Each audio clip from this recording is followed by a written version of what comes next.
Good morning, everyone. Here's hoping you guys can hear me. There we go. Turn myself up a little more. Welcome to the Olathe District Activity Center. We are ready for kickoff as the visiting Yellow Jackets come into Olathe, Kansas to take on your Mid-American Nazarene University Pioneers. Graceland comes into today's game 2-1. Let's see, their opening week went 49-11. I'll figure this out eventually. Lost a close one to Missouri Valley in week 2, and then demolished CMU last week, 62-12. The Pioneers are coming off of a 53-6 win against the Peru State College Bobcats. So, Pioneers come into today 2-0. Played one last game, but undefeated on the young season. We are back home in Olathe. Last week we were at the College Boulevard Activity Center. Now all the captains are on the field awaiting the coin toss.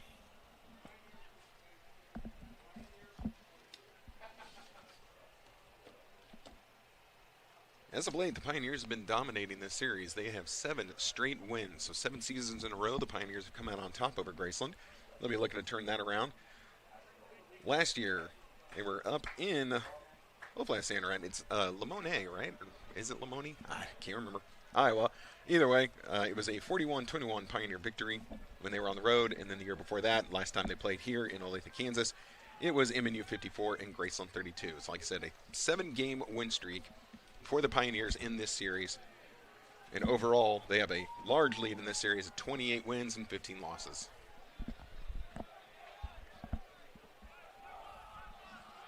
Yellow Jackets were a little late getting out of the tunnel, so they are now just getting onto the field, heading over to their sideline. I think they got stopped on the way out by the national anthem. So I'm sure the officials will give them just a moment to get situated on the sideline. Here in Olathe today, it's been a weird day. We've had storms and rain moving in and out all morning long. Had a pretty good thunderstorm, I don't know, about 3 or 4 hours ago. Now I'm hearing stuff falling all over the place. So not outside of the realm of possibility that we get some raindrops in this game, maybe even some pretty hard rain. It's all over the area right now. So again, all the officials conferring, giving a moment for Graceland to get ready. There we go. Now the Zebras break, and the Pioneer special teams is heading out onto the field. So the Pioneers are going to kick off first. They will have the wind at their back, and there is a strong, strong wind out there today. It is straight out of the south, and so it's just going to go whipping. If you're watching, it's going to go from right to left on your screen, and it is stout today. So this opening kick, the Pioneers are probably going to be able to launch this into the next county. Pioneers with their silver tops, silver helmets, red tops, red bottoms, And then over for Graceland, they're in all white today. They've got the dark blue helmets with yellow.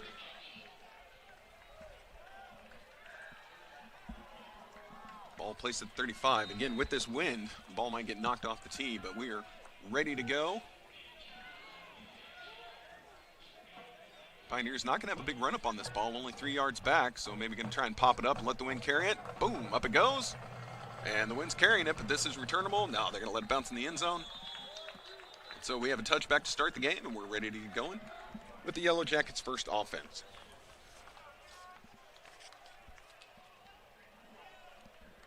Again, the Yellow Jackets got to feel really good after last week's win. They just trashed CMU.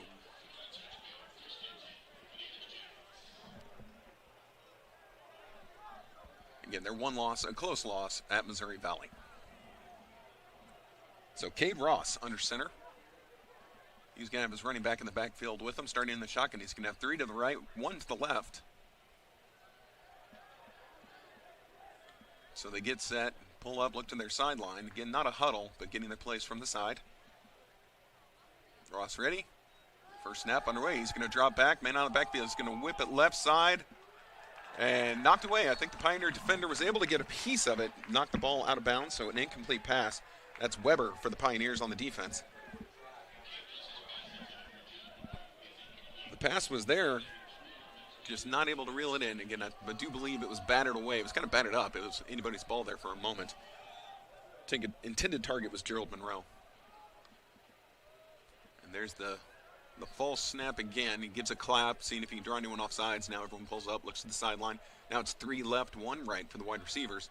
Running back remains in the backfield. Watch the inside handoff. Nope, they're going to fake it. Play action. Trying to fade. Right side. And knocked away. Nope. 6 came down with it. Was he in bounds? That's a heck of a catch. Aaron Bullock, the second, able to get that catch. Again, I was not able to see the sideline as all the Pioneers were right by that play. Everyone on the bench couldn't see where his feet came down, but a first down, and Graceland on the move. Now an inside handoff, big hole in the middle, and the running back able to pick up. Looks like they're going to maybe give him 6 on this. McGlory, the running back, with his first carry.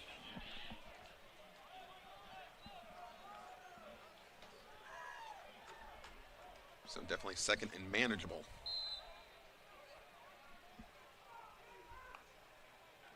Ooh, tried to get the Pioneers jumping, but they did not snap the ball. Pioneers able to get back. D lineman definitely came across, but no flag thrown. There's a snap, another inside handoff. And this will be enough for the first down. Just enough. Ooh, this spot. Okay, they put it right at the first down marker, but then they did say to move the chains.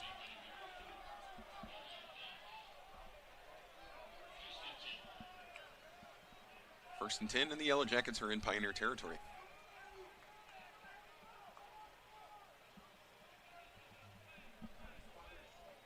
Definitely a no-huddle offense, but I certainly wouldn't call this any kind of a hurry-up.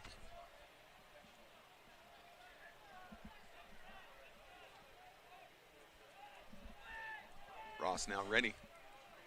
Moves his running back to the right side. Running back is going to go out into the flat, dropping back, now rolling, looking, pressure by the Pioneers. Ross is running. He's going to have a little bit of space and now run out of bounds by the Pioneers. Minimal gain, but Ross, not brought down in the backfield, was able to escape the pressure.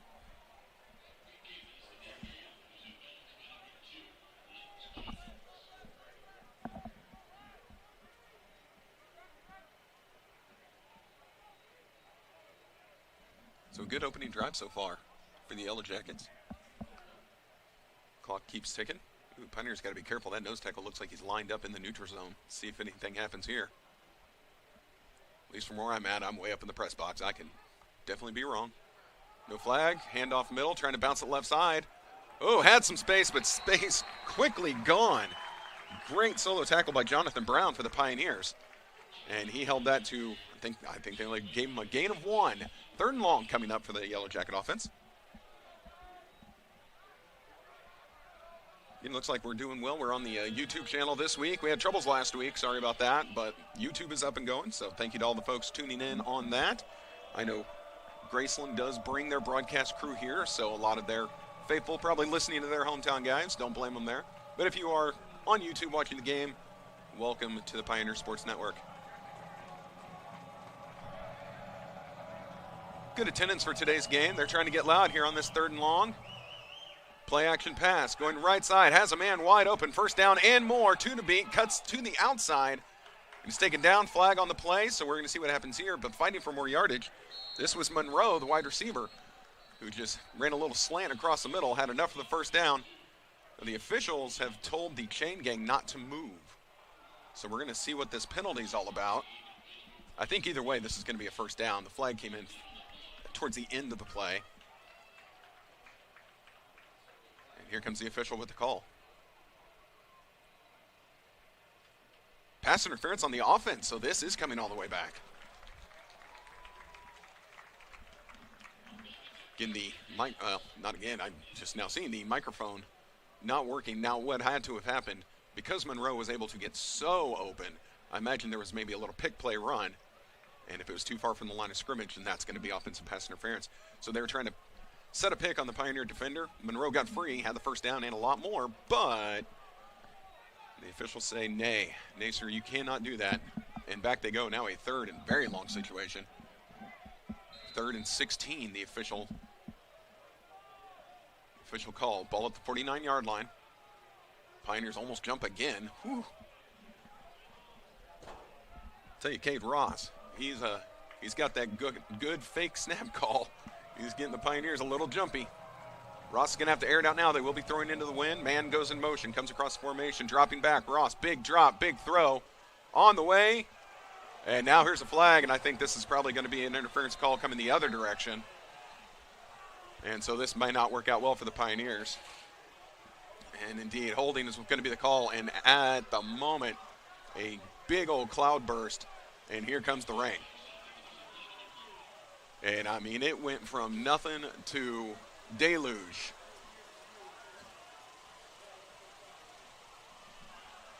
So you'll see everyone reaching for their umbrellas. And this is where I'm really glad I'm up in a box. But holy cow, it is coming down now.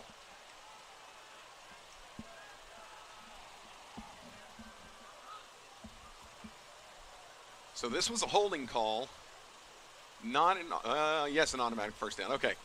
I was going to say, that seems strange, and it wasn't. Yes, okay, so 1st down and 10 coming up. Dueling penalties there. Great for the Pioneers, bad for the Pioneers. Bad for the Yellow Jackets, good for the Yellow Jackets.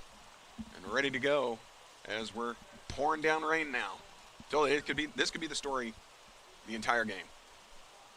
Downpour, stop, dropping back, looking left, has a man trying for that back shoulder throw. And that pass out of bounds. Just missed his man. Again, trying to get to Monroe. Monroe definitely seems to be the primary target so far today for Ross. Just not able to connect there. Good defense by the Pioneers. Boy, howdy, coming down now.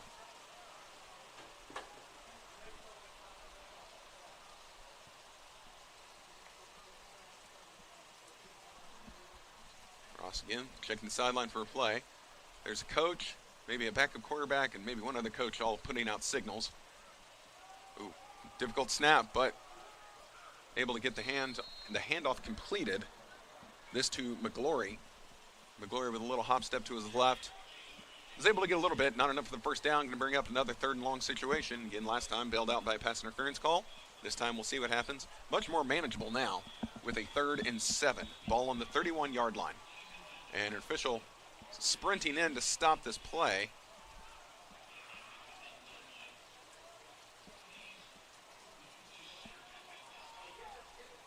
Oh, and I believe we are going to stop play. They must have seen some lightning as both teams are now scampering towards the locker rooms. And this is going to be a weather delay. Well, what an anticlimactic start to that game. So we're going to take a break with the weather at 10:44 remaining in the first quarter. 3rd and 7, ball on the 31, but with a weather delay, I just don't know how long this one's going to last. So we will keep you updated as more information becomes available.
Welcome to the Heart of America Athletic Conference, where innovation meets tradition. Here, growth is not just measured in victories, but in the development of character and sportsmanship. Our student athletes compete at a championship level, pushing their limits every day. The Heart is committed to an uncommon student athlete experience that features some of the premier athletic programs in the NAIA. Our commitment to excellence goes beyond athletics, establishing a community of support and mentorship. But what truly sets us apart is the heart with which we play. Join us and experience the passion, the drive, and the spirit of champions. That passion and commitment extends off the playing field and into graduation. The Heart of America Athletic Conference, champions in competition, leaders in life.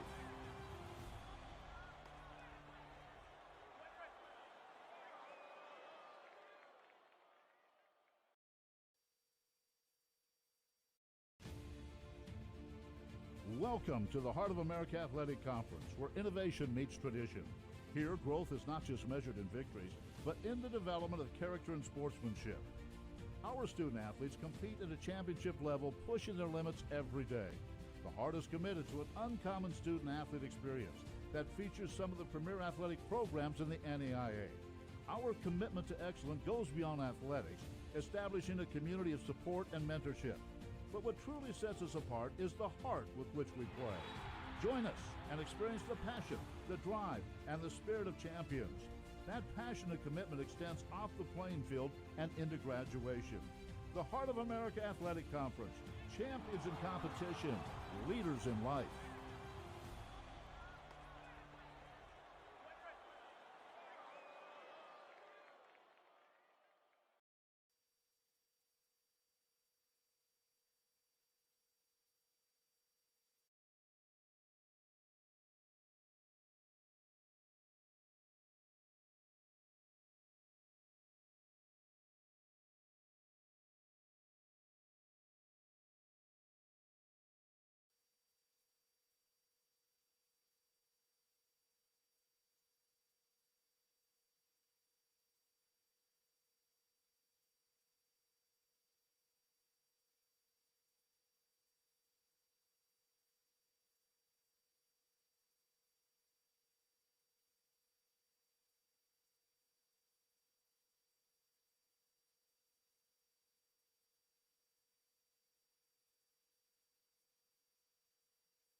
All right, everybody. Hopefully you're heading back to your computers.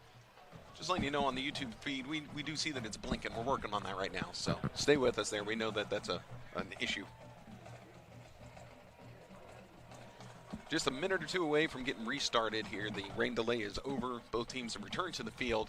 They were given a 5-minute warm-up period just to get stretched back out, and then we're going to be ready to resume. When we do, we will have 10:44 remaining in the first quarter. Again, we were not even 5 minutes into the game when that pop-up storm went rolling through. It's going to be 3rd and 7, ball on the 31-yard line for Graceland. Again, this is still their first offensive possession of the game. Pioneers still have yet to touch the ball. So again, we had to pause early. But hopefully that'll do it. Again, the rule is after a lightning strike, you have to wait at least 30 minutes before you can resume activities. So I didn't see it. It had to have been behind the broadcast booth.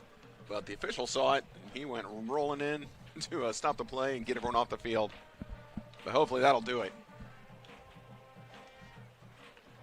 If you weren't with us at the top of the broadcast, it's a weird day today. We've had storms rolling through Olathe all morning, and it's actually really warm today. Like, we're at 82 degrees, but with storms, and again, here in later-ish September, kind of unseasonably warm today. We have a big cold front coming through tomorrow.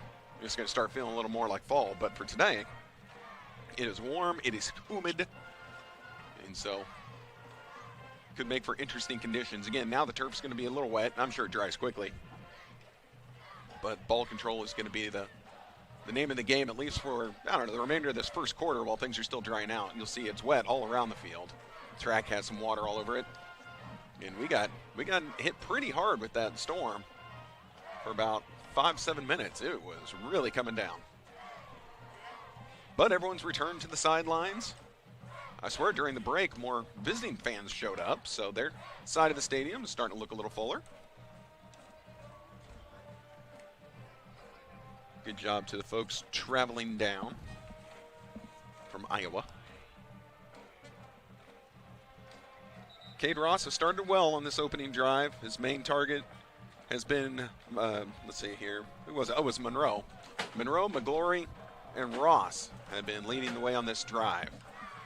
Pioneers thought they had him stopped, but a pass interference call kept the drive alive.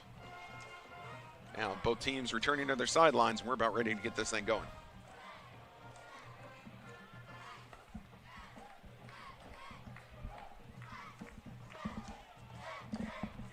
Just trying to peek around the corner, see what's coming our way. Still going to be cloudy, but it looks like it's lightening up a little bit.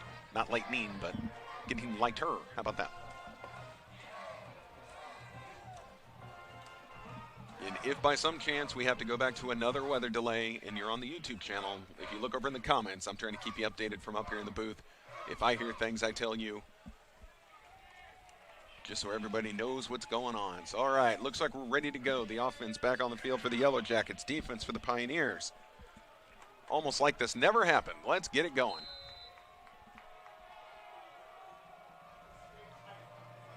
I was noticing in the first 5 minutes of the game, Ross has a very good kind of a fake snap. And they give a clap, and then they look to their sideline for a play or a change or whatever it is they do. They clearly have this down. But he has almost gotten a few offside penalties on the Pioneers. And there's a snap. He's going to roll right. Looks like design quarterback keeper. He's quick, turns the corner, trying to cut back in. He's going to be taken down before the first down marker. 4th and short coming up. We'll have to see what the Yellow Jackets decide to do. They're going to have 2 yards. Ooh, no. Boy, I thought he got farther than he did. No, this looks like a 4th and 4, but they're not even entertaining the idea of punting and or kicking a field goal.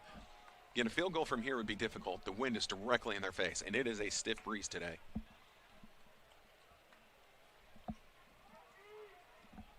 Again, nothing but time on the play clock. Ross now has it. Wouldn't be surprised if another keeper drops back. Quick throw over the middle. Has a man. First down. So Graceland, good play on that on that 4th down. And that was completed to Cassian Foreman. So Foreman with the first down reception. They had 2 on the left side. 1 went deep, 1 stopped short, just right after the first down marker. So the drive is still going. Pioneers still have yet to have a possession. Ball right at the 20-yard line. Ross takes it. Play action pass. Looking left. Ooh, dangerous pass, but completed right at the first down marker again. This to Monroe. That pass just over the outstretched fingers of the Pioneer defender. I mean, it was just an eyelash in between ball and glove there. Here we go, 1st and goal. Ball at the 9-yard line. Another play action pass, going to whip it out wide, and boy, don't see that often. The Pioneers just let Monroe roam free on the left side. He just whipped it right out to him, and he was trying to make the move to the end zone. He's going to be a couple yards short. I'll give the Pioneer defense some credit. They collapsed quickly on that play because I think he got lost. And looks like they're doing it again. They're stacked left side. Now the Pioneers send another man over. Here's a run, taken down, no gain. So McGlory not able to put it in on 2nd down, bringing up 3rd down, 3rd and 2. Or maybe that's 3. I can't tell. Nope, 3rd and 2.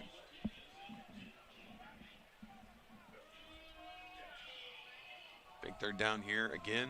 2 stacked left side, 2 stacked right side. So stacks on each side of the quarterback. Pioneers showing blitz. Now they're going to pull back. Whistle blown. This might be a false start. There it is. False start on Graceland, the quarterback, who I said is good at this. Even got his own lineman to jump. And this is going to make the 3rd down play call a little different. Uh-oh, the umbrellas are going back up in the stands. Now I see it. Rain starting to fall again. So we're going to see what happens here. Ball's on the 7, 3rd and 7. Not able to get the Pioneers to jump. Pull up, look to the sideline. Again, rain starting to fall, getting a little heavier now. This is going to be a story all game. Pioneers now back up, and there's another false start. The wide receiver at the bottom of your screen jumped. So I think Graceland's going to move back even further. Isaiah Rivers Rodriguez. He got a little too jumpy.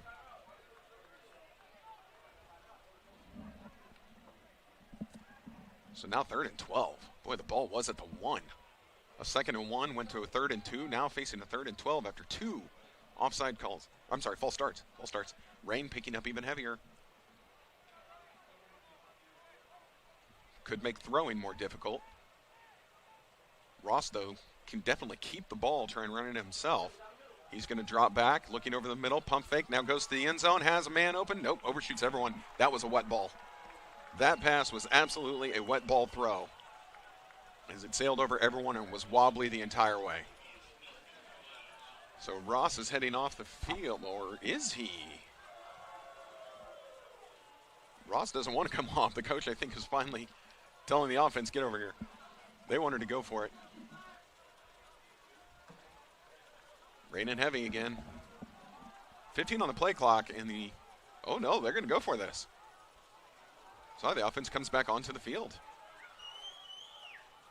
4th and goal, ball at the 12-yard line. And Ross went all the way to the sideline. Now, here we go, a timeout called. I'm going to say that was going to be a gutsy call. A gutsy call had they gone for that, which they still could. But a timeout called, boy, I'll talk eventually, by Graceland.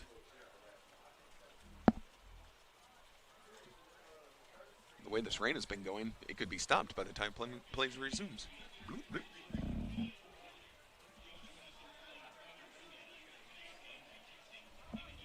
And we're down to 7:16 remaining in the first, so half of the first quarter has been this drive. The place kicker for Graceland is on the field. He just gave himself a little warm-up kick. Not 100% convinced he's going to be taking the shot, though, but he's standing 5 yards outside the huddle. Graceland having a long talk about what they want to do.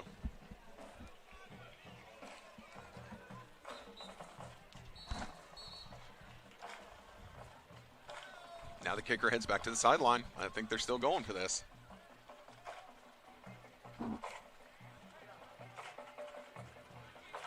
Coach is still on the field for Graceland. He is one of the last people to get off.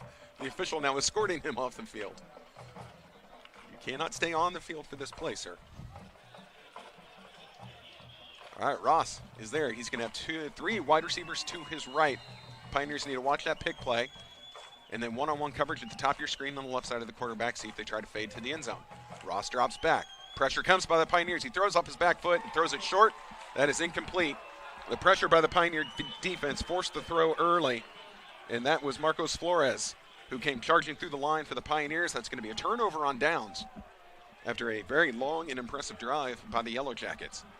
And Ross slams his helmet on the turf in frustration, getting forced to throw before he really wanted to, and off his back foot. Just couldn't get enough mustard on that ball. And then on a rainy, wet ball, that would have been a very difficult catch for the receiver. Instead, it skipped into him. Pioneers with their first offense of the day. Quick pass to the right. Has some screens, first down, pushed out of bounds. I believe this is Rogers. So very quick throw and catch. Of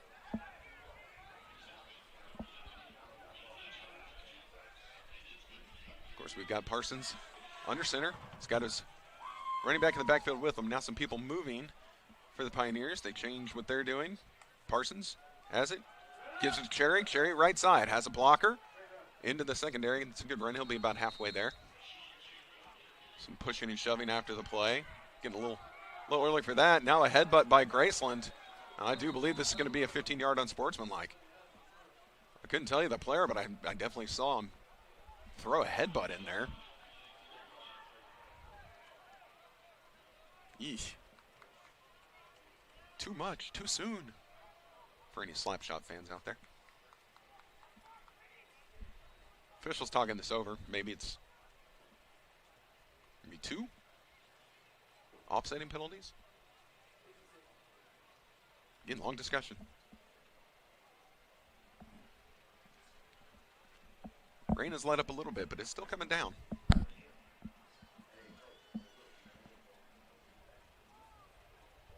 Get her microphone. I don't think it's working. Personal foul on the defense. Personal foul on the offense, so these are going to offset. All right, offsetting penalties, but everyone behave yourselves. Again, I can't bring you the numbers because the field mic is not working, so I couldn't hear it. I'm only going by referee hand signals.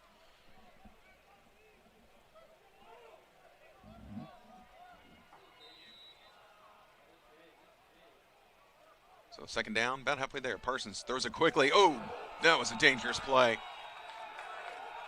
Graceland read that play perfectly, and as Parsons threw it to his left out of the backfield, their defender was there and lit up the receiver. The receiver down. We got to see who this is. This is Cherry. And again, Graceland extremely fired up after that play. And credits to that linebacker. He read that play perfectly. But we're going to have a little bit of an injury timeout situation here.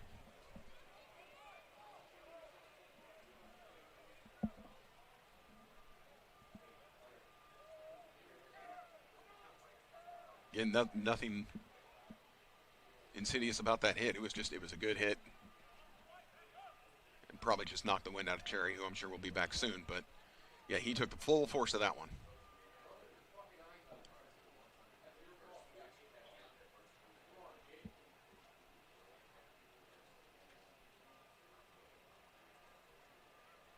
Cherry did come down with the pass. That actually was unfortunate for the Pioneer offense because that was a loss of a lot of yards. Second and 6 now comes to a 3rd and 11.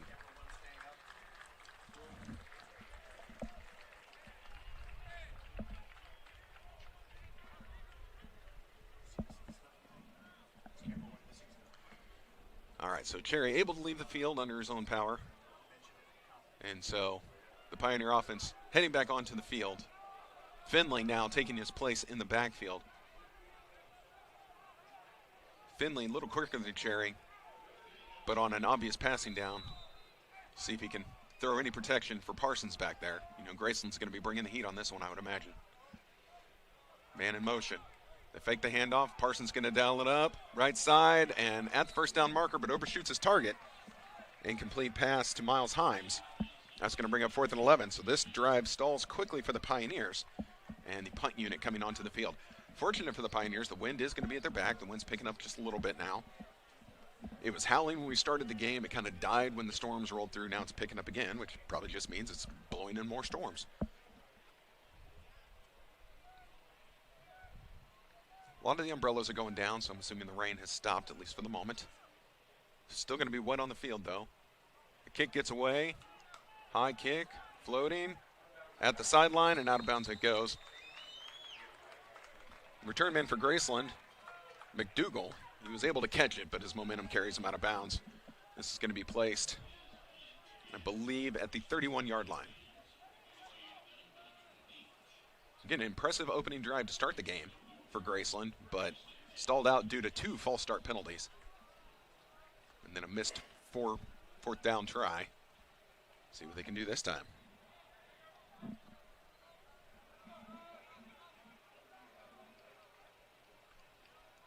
Ross now is going to have 3 to his left, 1 to his right. Running back remains in the backfield with him. Good snap. They're going to run it right up the gut. Able to get past the line into the secondary. More pushing and shoving. But Lance Jones able to come up with the tackle for the Pioneers. After that run by McGlory, run of 8 yards.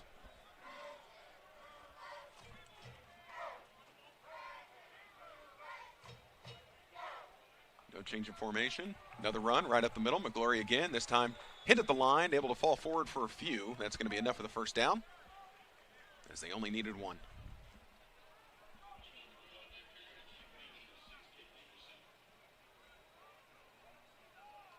Dickerson credited with the tackle. Now Grayson's going to look to their sideline. They're running that little stack again on the left side. So worth noting, as the Pioneers had a little trouble with it earlier. They're going to keep it on the ground up the middle. Slips a little bit, falling forward. Boy, no one could get a helmet or a shoulder pad on him. That's enough for the first down. McGlory with the run, he was stumbling from the moment he got the ball, but just kept his feet moving. And nobody was able to knock him over while he was off balance. Now into Pioneer territory. Now the sun is trying to come out. Told you it's going to be a weird weather day. Pioneers show blitz. Graceland now pull up to get their play from the sideline. See if the Pioneers are going to keep it or if they're going to back off. A lot of bodies on the left side of the quarterback. And now they're going to whip it out to him quickly. A Pioneer is there, but he slips and falls. Able to recover, though. And this is going to be brought down for just a gain of 1. I do believe Jacob Tent was in a world of trouble for a moment. He slipped, but able to recover quickly and limit any damage. So, 2nd and 9 coming up for the Graceland offense.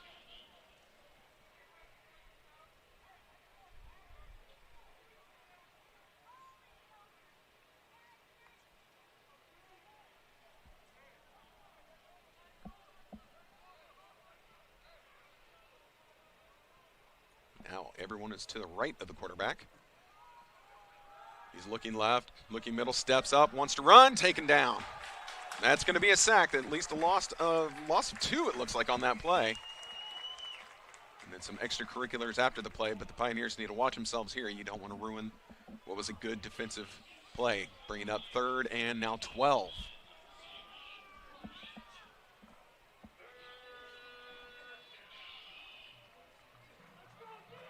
All right, 3 wide receivers again on the right side, 1 on the left. Ross with his running back, who has proven he can catch, so he might be going out, making it an empty backfield. Pioneers appear to be playing this man defense, not zone right now, and here we go. He's going to lob it left side, one-on-one coverage. And that was, oh my, a flag comes in amazingly late. I personally would have labeled that as uncatchable. Boy, okay, that's a pass interference call on the Pioneers. Surprising how late that call came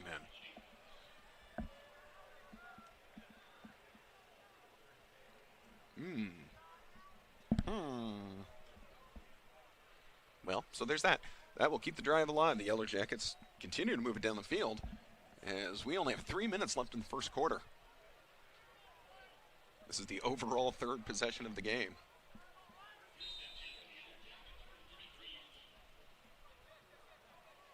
All right, 1st and 10, ball on the 33.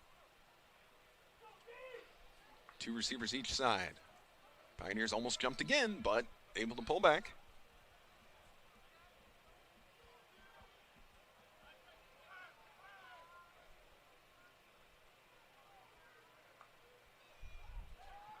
Play-action pass. Thrown again off his back foot. That is just lobbed in the air, and I do believe the receiver was able to come down with it near the first down marker, Monroe. Able to get underneath of it right at the sideline. Boy, to me, it looked like that thing was just hanging in the air forever. So 2nd and 1 coming up.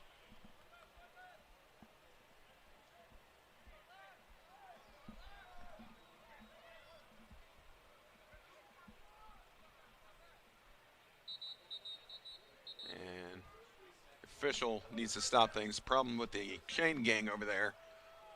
Pioneer defender went rolling right into one of the gentlemen holding the sticks, and I think things got knocked kind of out of place.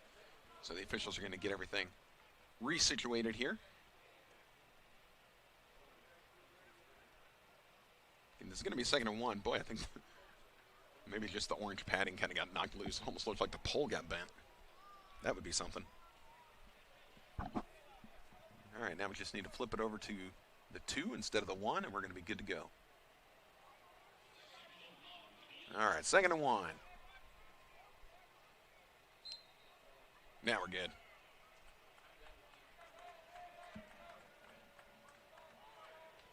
All right, Ross has all 3 on his right side, 1 on the left. Now, last time they did this, they tried to go with that one-on-one coverage on the left side. Pioneers look like they're keeping a safety over that direction. Probably leak over to help.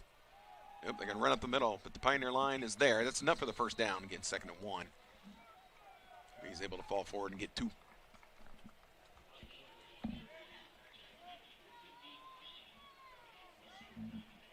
First and 10, ball at the 20. Another long drive for the Yellow Jackets.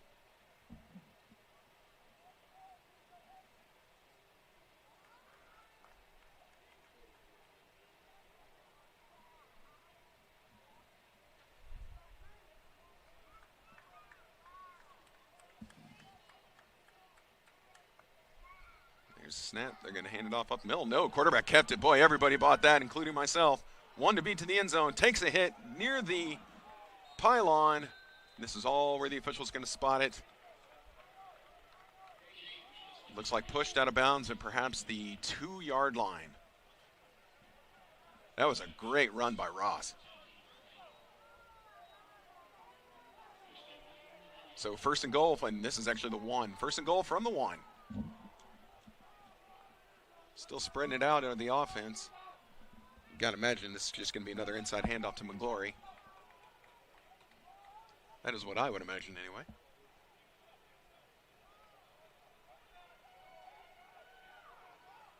Ross keeps it again and able to scamper into the end zone. So I think the handoff going up the middle to McGlory. There was enough room on the side that Ross was able to just get to the outside on his left and puts it into the end zone. And after almost the entire first quarter, only 57 seconds left, we have finally got some points on the board. Looking at both of these teams this season, offense has never been a problem. Both teams have scored a lot of points this year. So an almost shutout first quarter is something.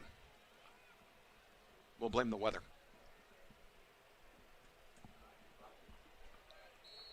And the extra point is up and good. So Graceland, with the first points of the game, they're able to get a 7-0 lead here in the late stages of the first quarter. Pioneers only with 1 offensive possession so far, and that was pretty quick on the field and pretty quick off the field. They're going to need a drive to last a little longer this time.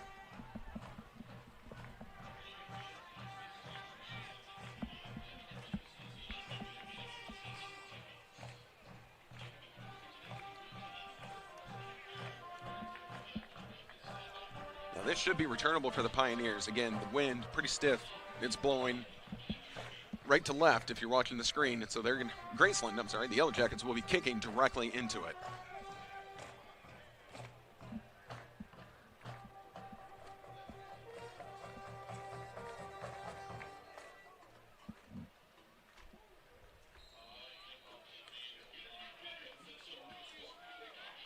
And the kicker for Graceland, he's going to get a full running start at this, about 9 yards back, 8 yards back.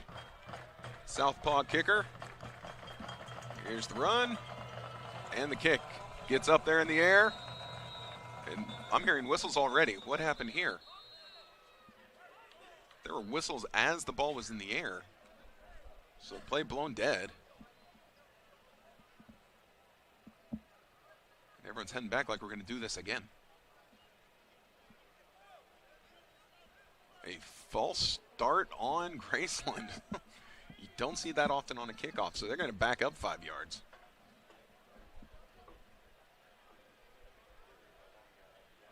So one of the special teams players, a little overzealous, was passed before the ball was kicked.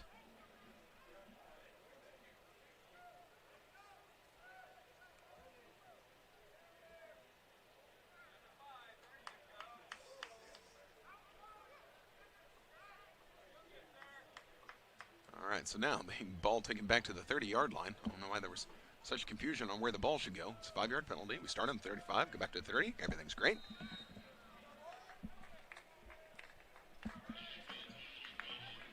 All right, let's try this again. Jacob Collitus. Well, that's a number for the kicker. Ooh, this kick not nearly as good. Is this going to go out of bounds? Indeed it does. So that's going to be technically a penalty. I think it's silly they throw a flag on that. Bit of legal procedure, so this will be great starting field position for the Pioneers.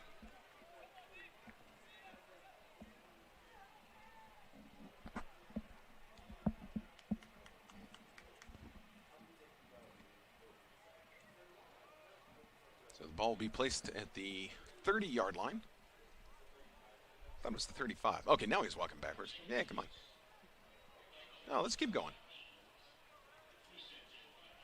Where do you want to spot it there, official, sir? All right, up to the 40. There we go.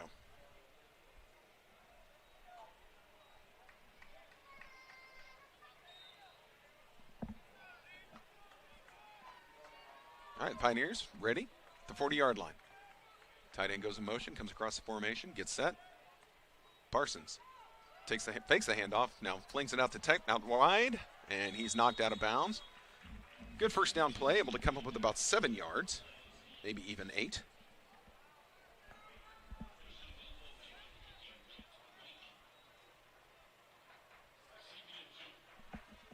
I'm sorry, I think it was Himes. Himes with that catch. Apologies. Man coming in motion all the way down, that's Rogers. Parsons drops back, has time, throws over the middle, has a man. And taken down, that's first down and more. Rogers, great catch. Knew the hit was coming. Was able to secure it, wrestled down. First down Pioneers. Again, after the good starting field position, the Pioneers moving down the field. First time in Yellow Jacket territory. False start. Free play for the Pioneers. At least it better be. I never saw a flag, but that guy was... Oh, there's the flag. I was going to say, that guy is many yards in the backfield. So the Pioneers are going to have to decide what they want to do here. I think they gained about 5 on that play. Yeah, it was just a quick pass knowing the heat was coming. And that was Mouser. Jacob Mouser, the tight end, who was able to come up with it. So again, the Pioneers, this is going to be a wash either way. I think they're going to accept the penalty. So 5 yards and remains first down.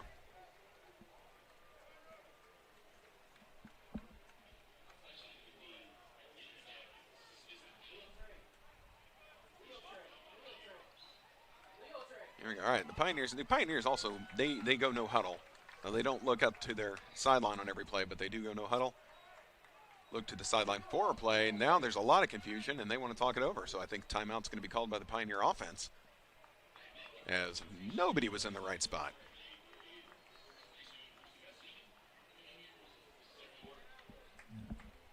So I do believe that is one timeout used by each side so far. Oh, and I'm sorry, that wasn't a timeout. That was end of the quarter. Sorry, I had to take a look over at the big scoreboard here. So the first quarter finally comes to an end. And we're going to flip the field. So now the Pioneers will be kind of going into the wind, which Graceland had no problem with that.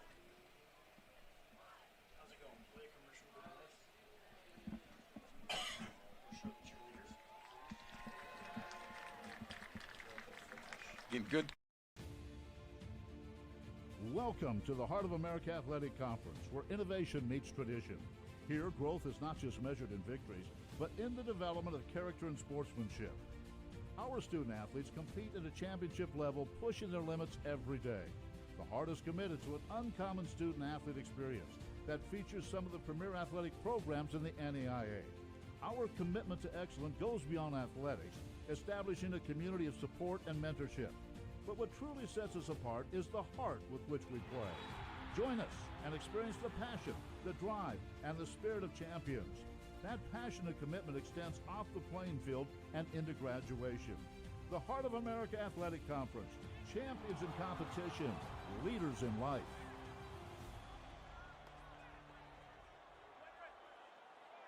They're stacked left side. Interesting play for the Pioneers. Let's see what comes of it. Parsons fakes it to Finley. Finley around the left edge and up near the first down marker and taken down. I think he's going to be a yard or two short. It was 1st and 5.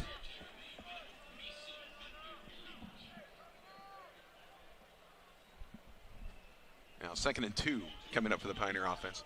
They're going to change personnel a little bit. So definitely looking like a run on this play. We'll see what happens. They do run it right side. Finley able to get past the line. Hurdles a man down in the secondary, down near the 10-yard line. And a heck of a run by Finley. And the Pioneers going with a lot of misdirection on that play. And you guys check it out. See the man coming across. They fake the pitch, give it to Finley. He goes right into the secondary. Down he goes. Oh, free play here. Parsons flings it to the end zone. And this is going to be right at the first down mark. Again, Parsons was able to draw a defender offside, so this is a free play. And that's going to be about a 9-yard completion for the Pioneers. So Himes got his helmet taken off during the course of that play. He's coming off the field. And Hamilton comes on for the Pioneers. So clearly, because that was a near 10-yard completion, they declined the penalty. Brings up a 2nd and 1 for the Pioneer offense, who are in the red zone now. There's another jump. Oh, no, but the Pioneers end up shooting themselves in the foot on this one. There were 2 jumps by defensive linemen, but they were able to get back on their side of the line. The play wasn't blown dead. Well, then one of the Pioneer linemen just stood up. So I imagine this is actually going to be on us. This is going to be on the Pioneers. I don't think the defender drew him offsides. That's the conversation by the officials. Was he drawn? Was he forced to jump? Unfortunately, even though I'm in the MNU side of the box here, I don't think he was.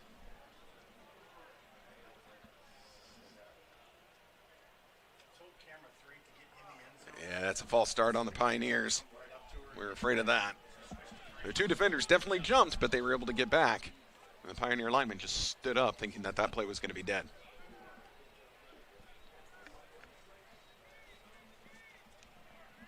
Can we go back and accept the other penalty and keep it first down now? Nope, guess not. 2nd and 6 for the Pioneer offense. Parsons fakes the handoff, slings it out. Trying to get in the end zone. Nice flip, and I think he's going to be down at the 1. This was just throwing it quickly out to Mouser, left side, the tight end. He tried to elevate and get in, but 1 yard short. Pioneers quickly to the line. Officials got to get out of the way. Move it, sir. Finley in the backfield. Cherry hasn't returned, but Finley up the gut, into the end zone. Touchdown, Pioneers. Make the signal, official. There we go. Touchdown confirmed by the officials.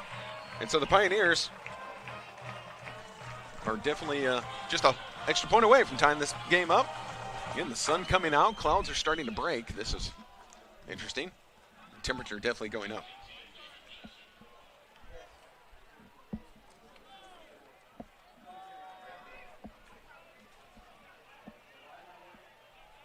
So Trevor Hiley is in. This is not Pella. Hiley on for the extra point.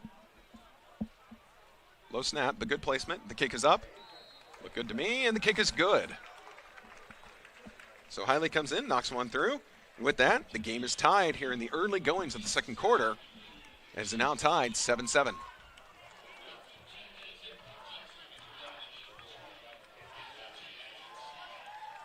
This year, the cheer squad for the Pioneers have adopted the push-ups on the board of wood to go along with the score.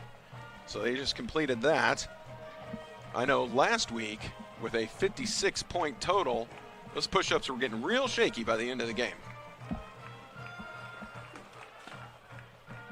Trust me, I'm not throwing any shade. You're not going to see me doing 56 push-ups anytime soon.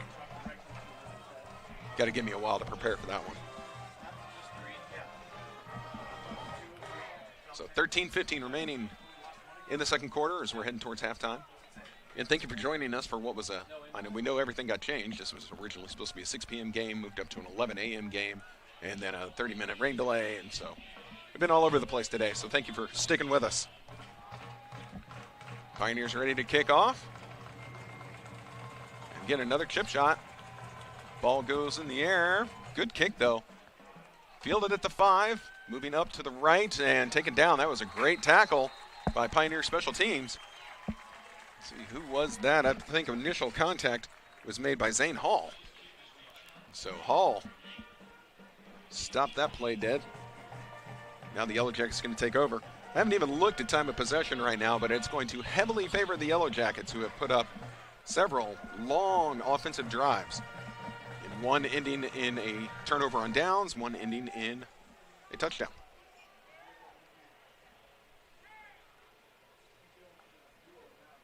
Pioneers thought about a blitz, but didn't show much, knowing that that was likely going to be the kind of the false hike by the quarterback.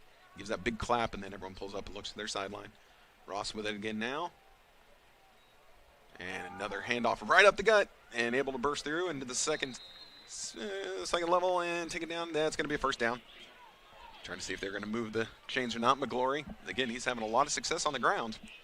And again, nothing fancy, just working it right up the middle on the Pioneer defense.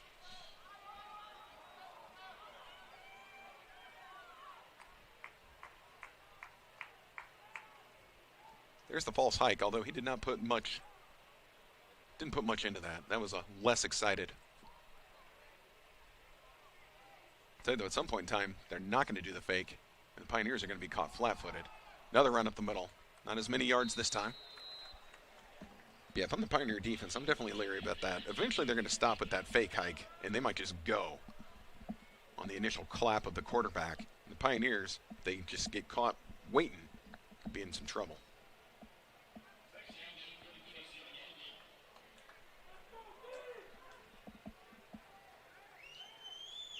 There we go, the fake clap. Looks to the sideline. Again, I'm not buying it. Setting something up.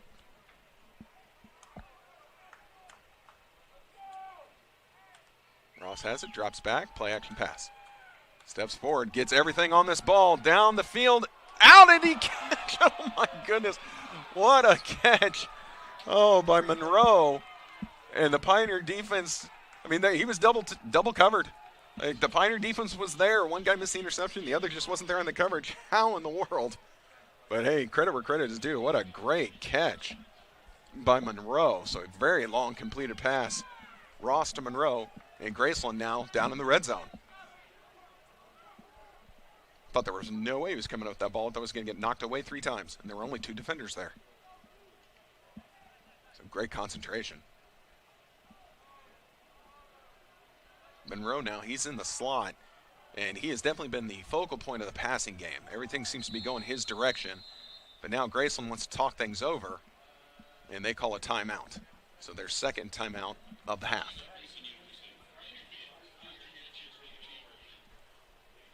It is very easy to see their coach who's in a bright yellow shirt, and I think he was all the way out, almost to the hash marks when he called that timeout. He was ready to talk things over with his offense. After that very long completed pass to Monroe.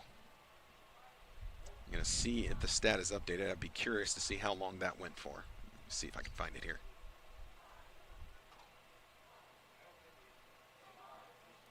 Bear with me just a moment while we're in this timeout. I'll try and bring you that.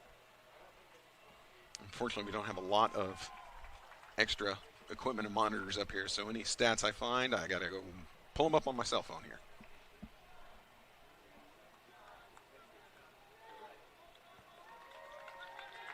53 yards on that completion. There we go. 53 yards, Cade Ross to Gerald Monroe.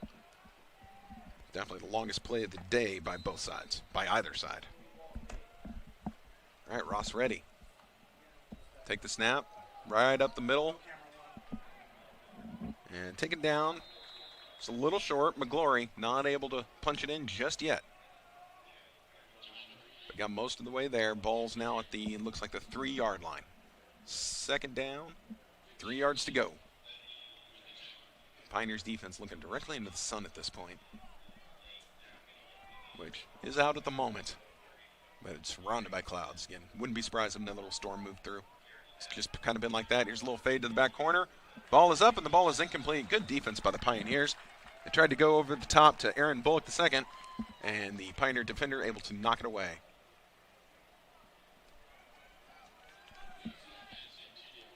That was Weber who was able to knock that down.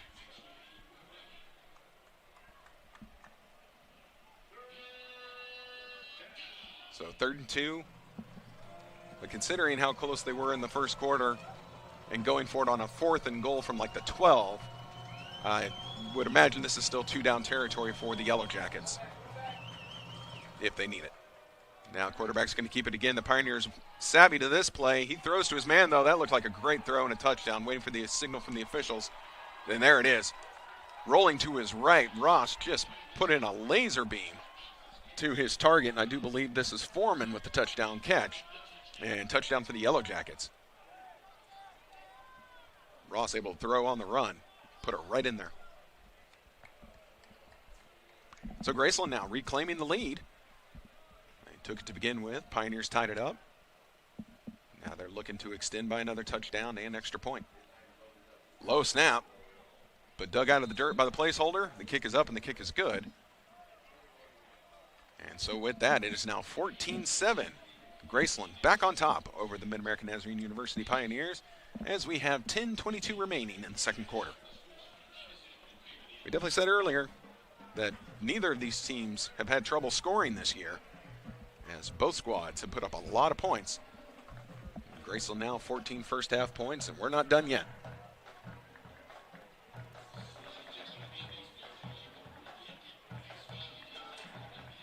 Right now, Ross is 8 for 13, 114 yards and a touchdown, with that 53 being his longest. Sacked one time, and that was when he was trying to keep it and create. Monroe has 5 receptions for 83 yards, that 53-yard being his longest.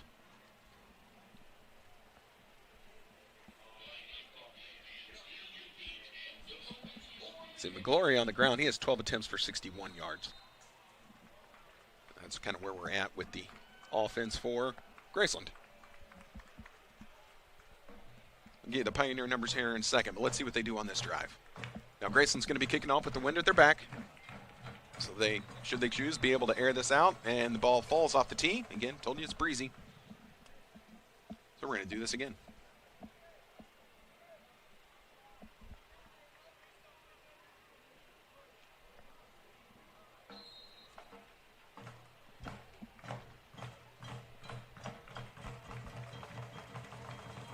And here's the run up and the kick. Good kick. Chased all the way back into the end zone. And this is going to be a touchback. Able to keep it in the air a long time. Good distance. That's kind of everything you want. All right, Pioneer offense. Looking for the answer here. Worth noting, I see Cherry. Cherry coming back into the game for the Pioneers. Again, he took that very stiff shot earlier. Knocked the wind out of himself. At least I'm assuming that's what happened. And he's back in the game. No worse for wear. So the Pioneers with kind of their power back on the field. Parsons, they're going to give it to Cherry. He's able to bounce it left side. He's got a little bit of room. Hurdles a man. First down. So welcome back into the game, Sean Cherry.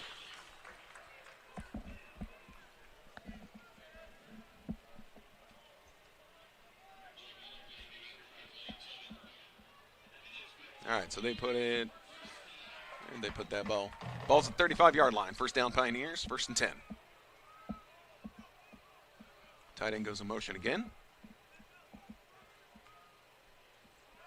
And Pioneers are going to throw it quickly out to Rogers. Right side, and he's knocked out of bounds near the first down marker. Ball right at the 45. So it might be enough to move the chains again. They say nay, do not move these chains. Stay exactly where you are. This is 2nd and inches.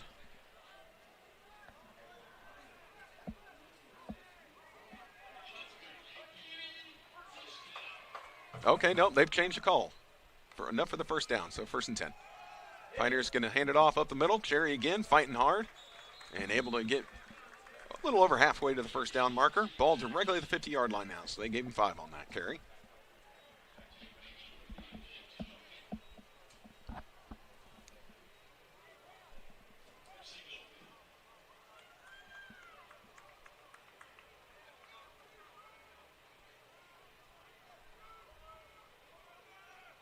Pioneers might think they found something on the ground. No. Well, here's a pass. Oh, no, and Rogers right off his helmet. It was right there. Oh, E.J. Rogers, he will be the first person to tell you he absolutely should have had that ball. I think he might have gotten caught looking away because he was going to outrun everyone in the end zone if he came up with that. The safety over there, nowhere to be found, and he had beat his man. So, oof, for the Pioneers. 3rd and 5. Parsons looking left, throws left along the sideline. A lot of contact. And no call. So I know the Pioneer offense would have definitely liked a flag on that, but there was no pass interference. Now the Pioneer offense staying on the field here on this 4th down, worth noting. Quick personnel change being made, 4th and 4. Would not be surprised if Parsons just tries to keep this himself and get the first down. Nope, throws over the middle, has a man, caught, tight end. And he's rumbling, bumbling, stumbling to the 20, 15, 10, and taken down before the 5-yard line. The Pioneers go to the big man right over the middle. This is Gavin Kranz, wearing number 87. And what a great catch on 4th and 5, and he comes up with a bunch. Hands on his hips now. Someone let that man breathe for a moment. All right, Parsons alone in the backfield. Now Cherry's going to come join him from the slot position. Has it, blitz coming. Parsons able to get rid of it. And incomplete, had a man in the end zone, had to feed it to him low, and not able to collect. Ooh, so that's a missed touchdown opportunity by the Pioneers. I do believe this was Carter. So Carter not able to secure that pass. I know Parsons had to go low on that, but I think it was catchable. So again, these 2 drops on this drive that could hurt the Pioneers potentially. Kranz goes in motion again. Now he's on the right side. Got to keep an eye on him. Fake it to Cherry to the end zone. Boy, there looked like a lot of contact there and no flag. And the crowd here a little more than upset. Oh, yeah. That one, I definitely would understand if there was some laundry on the field.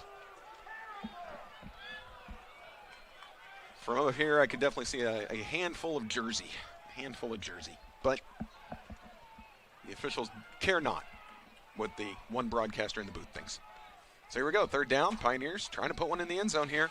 Ooh, Parsons slipped, and now I think that messed up the throw a little bit. Kranz, ball hit him, but he was not able to collect. And with that, the special teams unit's going to come on. This is a makeable field goal attempt for the Pioneers. Still a lot of humming about that missed potential pass interference call that would have kept this drive alive.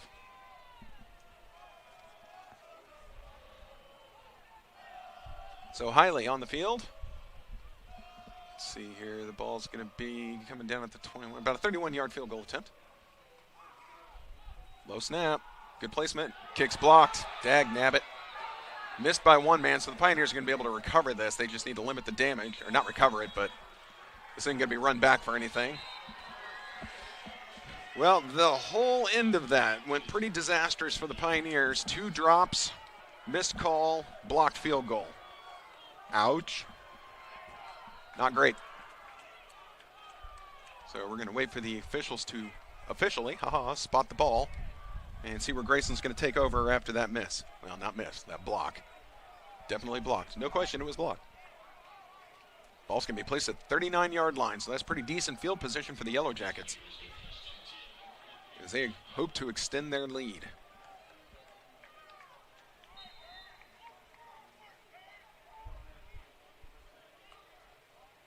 There's that fake snap. Everyone straightening up.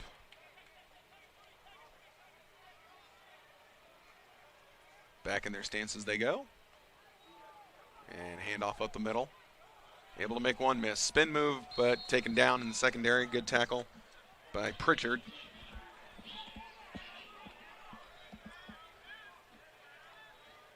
Offensive lineman shaken up for Yellow Jackets, but he seems to be moving around all right. Christopher Kramer came up a little gimpy. Credit to the offensive line. Pioneers not getting a whole lot of pressure in that backfield. And they're creating some holes up front for McGlory.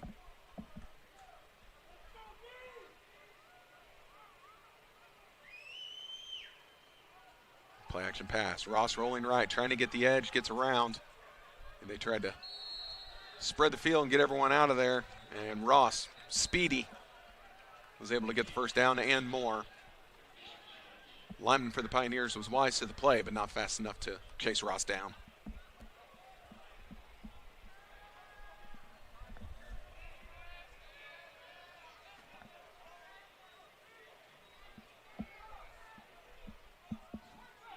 Got quite a bit of blue sky heading our way now.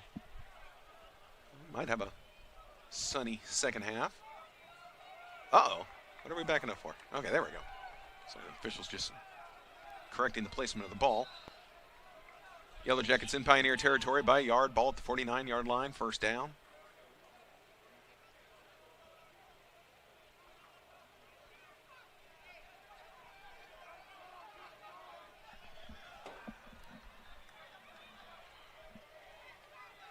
Ross has it. Give it up the middle. Another gigantic hole. First down and more. And McGlory just kind of having his way out there on the field right now with the Pioneers. Not going to lie, though, the real MVP of today's game, Malin Cole. If you're a fan or friend of Malin Cole, he is just owning it over there, calling these plays every time Graceland kind of straighten up and look to their bench. I see Cole over there giving every signal that he knows. He's killing it over there. Great job. Backup QBs don't always get credit, so just credit where credit is due. See, here he goes again.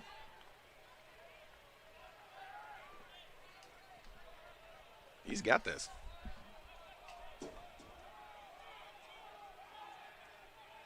Play action pass. Dropping back, going right side. And boy, the Pioneer defenders are just not getting their head around. That's a touchdown for Graceland. Again, they go over the top to Monroe, but the defense was there.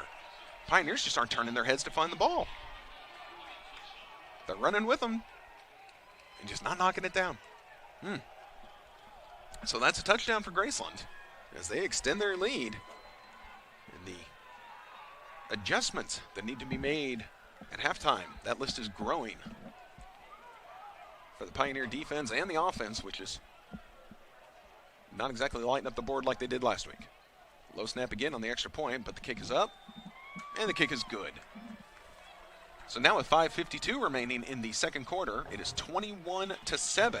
The Yellow Jackets of Graceland on top of the Pioneers.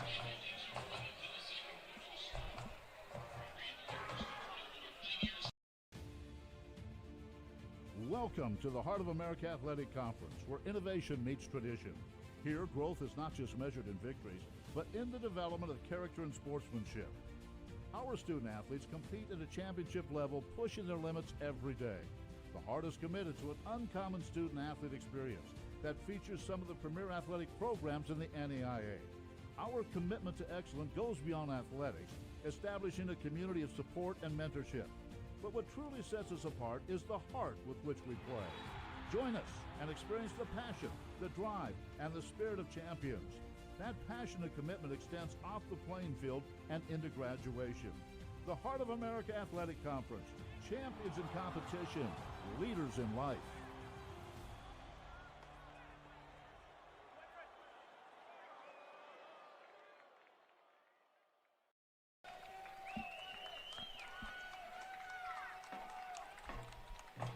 Graceland now ready for the kick.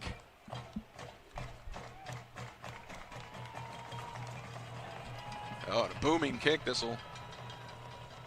Ooh, I hope that went through the uprights. I couldn't tell from up here, but a heck of a kick. Landing all the way out of the backside of the end zone. If you got the wind at your back, why not? Tee it up, man. Pull out that driver and have a whack at it.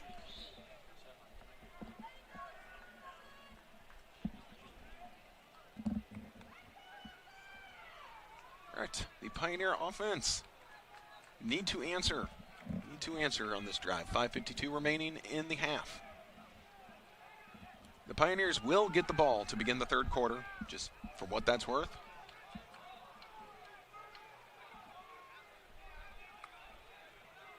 And now they're going to give it to Finley. Finley's got some blockers, cuts inside, and now brought down.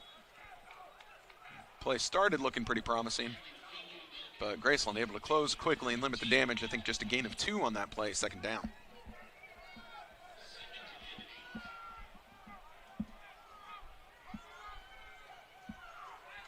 Two receivers to the left of Parsons. Now he's going to bring a man in motion. He's going to go behind the formation. And now over the middle. Boy, what happened there? Pioneers wanted a call on that. I didn't see where a call should happen. Mauser just tripped, fell, so the ball went sailing over where he was supposed to be. Falls to the turf. Thankfully, a safety not around to pick that off, but that was dangerous. Pioneer offense out of sync right now. You can just kind of see it in the way that they're moving around out there. They're not on the same page. Parsons has it. Finley moving out, steps forward, has space, going to run. Makes one man miss. Has the first down, gets his helmet ripped off, and there's a flag. Jeez. Helmets don't magically pop off, so hopefully this call is going to benefit the Pioneers. First down either way. Parsons was able to get the first down and much more, but when he was brought down, his helmet went flying off, so I would imagine someone had a little piece of it. Let's see what the official says, although we won't hear it. Face mask on the defense. 15-yard penalty. We already had the first down. I cannot tell you who because we can't hear the number. But fortunate for the Pioneers. This gets them into Yellow Jacket territory. Ball at the 45-yard line. 1st and 10.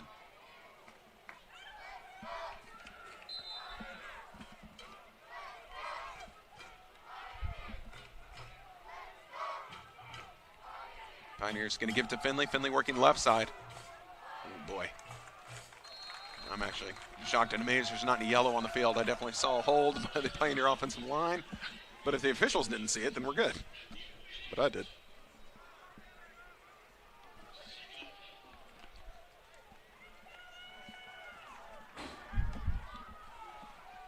As the wind is blowing hard enough, it just blew a door closed up here in the press box. I think that probably made half the people up here wet themselves.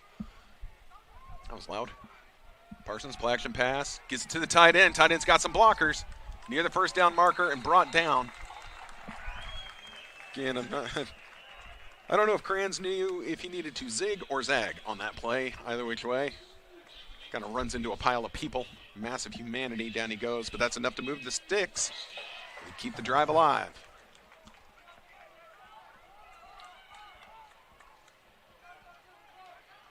All the receivers on the right side for the Pioneers. Empty on the left. Fake it to Finley. Sling it out wide to the one wide receiver who didn't go forward.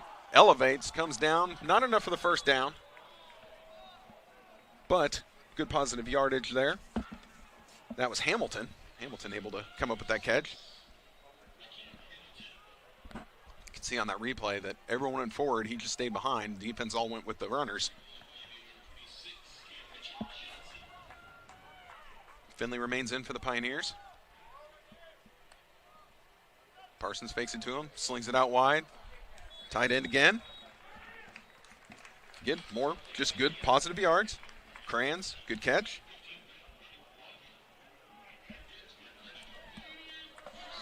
And that is enough for the first down. So the Pioneers still moving. Ball at the 24-yard line here on this first down play. Kranz going out wide now. They're going to give it up the middle to Finley. Finley taking defenders with him. He's almost to the first down marker. Good run off the right side by Finley. Going to bring up 2nd and 3. I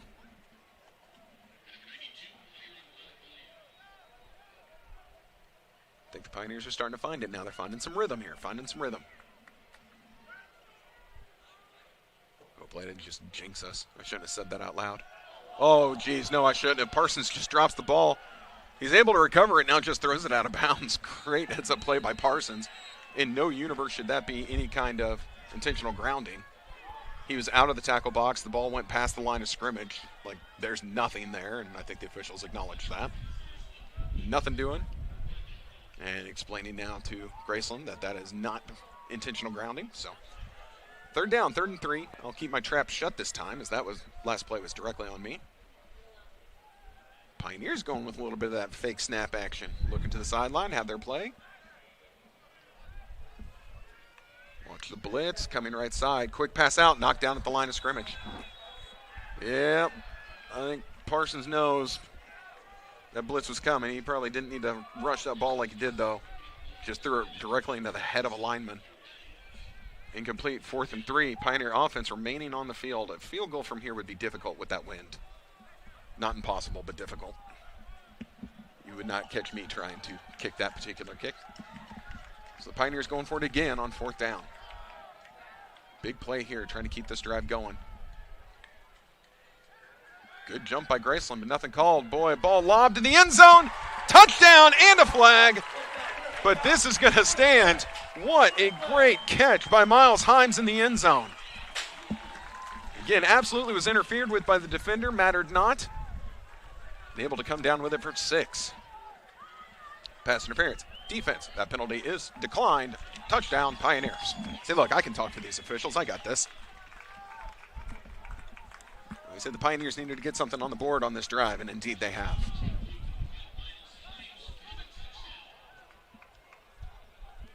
So when Parsons let the ball out of his hand, I thought we were in deep trouble. Did not think it was coming down in the hand of a Pioneer, but it sure did. Himes went up and got it while being interfered with. That's all, folks. And the extra point is up, and the extra point is good. Pioneers now just trailing by a touchdown. With 2:40 remaining in the half, it is 21-14. The visiting Graceland Yellow Jackets on the home Mid-American Nazarene University Pioneers. Now, if the Pioneers could maybe hold on and hold them to nothing here with 2:40 remaining, they'll get the ball back to begin the 3rd quarter, and maybe they could get this tied up. We could have a brand new ball game.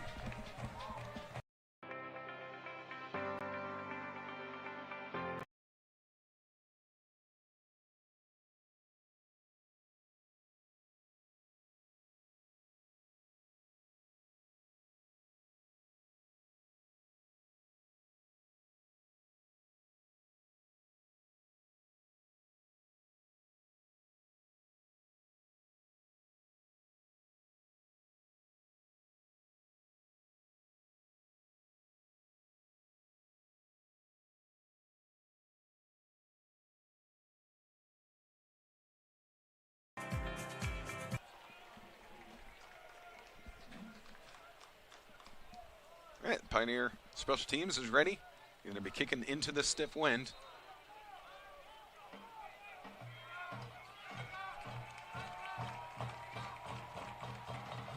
Again, no big run-up, only a 3-yard run-up on this ball. This is all leg.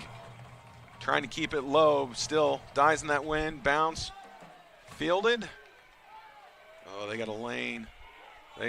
That's a problem. One to beat, nice little shoulder pop. The ball came out. The ball was out. The Pioneers have it. Just a little shoulder pop on the return man, and that ball came flying out, recovered by the Pioneers.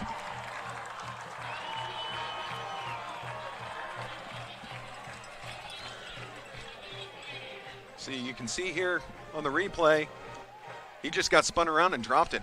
Ball went to the turf. Great job by Pioneer camera person down there on the sideline to get that one. So after that, the Pioneers, they're going to have a chance. They could tie this up before halftime. 2:30 remaining. They begin this possession in Yellow Jacket territory. Ball placed at the 44-yard line.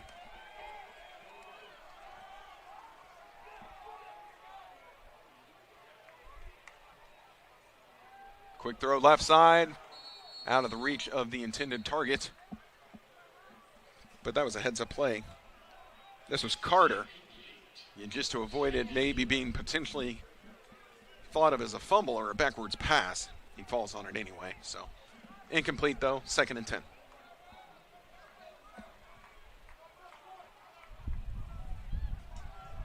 Can hear that wind hitting my microphone as it is blowing stiff, coming all the way up here into the press box. Parsons going to hand it off. Cherry up the middle, has room, fights through, and now taken down. A great first down run by Cherry. Again, he was just shedding tacklers left, right, and center. And the Pioneers are in business now with 2:10 remaining in the half.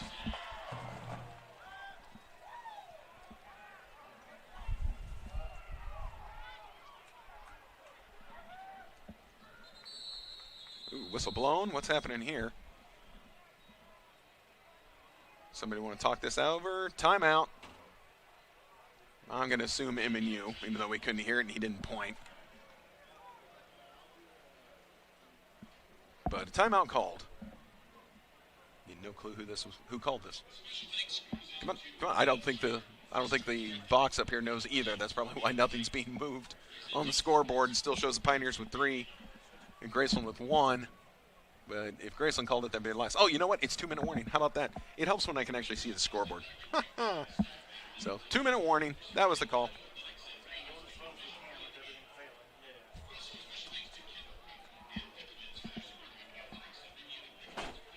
You guys can see on your screen there, we got the little sideline camera working. It's pretty fun.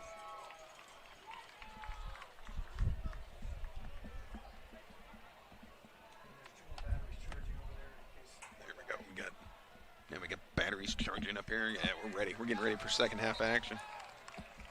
We'll have the Pioneers go ahead and tie this up, though, as we go into halftime. How about that? Temperature's going up. Humidity's going up. It just feels gross. Feel it blowing through my open window up here in the press box. Ew.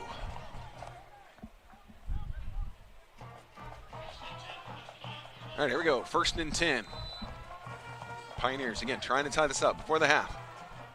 2 wide receivers to the right, 1 to the left, all alone on the left, so watch that single coverage at the top of your screen. Parsons has it. They give it to Finley. Finley, a little stutter step up the middle. I think he slipped, though. Down he goes, taken down by the lineman. You can think about this AstroTurf, it's all the chewed up little beads of rubber underneath of it. So when a player drags his feet or starts sliding, you just see this black rubber trail following along. You could see that flying in the air when Finley was trying to make a cut.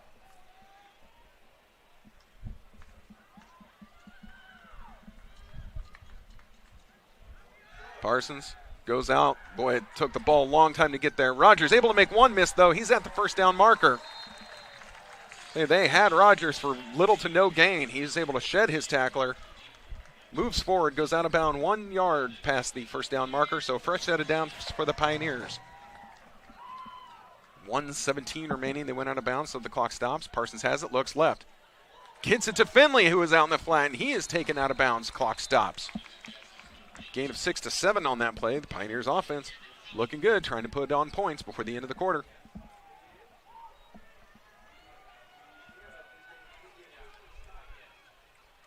And now this is going to be whistled dead.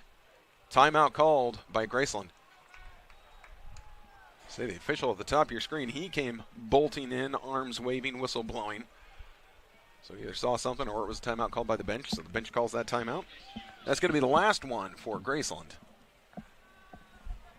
They have no more timeouts as their main focus now is to stop the Pioneers from putting something in the last minute and 6.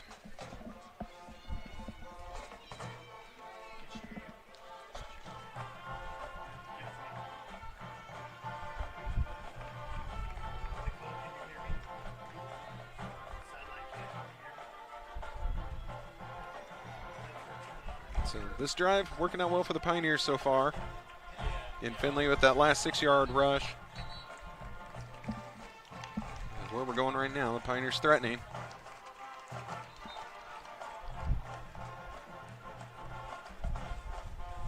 Finley's taking the lead in yards. He's got 5 attempts for 26 yards. Only 97 yards through the air for Parsons so far. He's 8 for 15, so worth noting. See if he can get rolling again. Had a great week last week.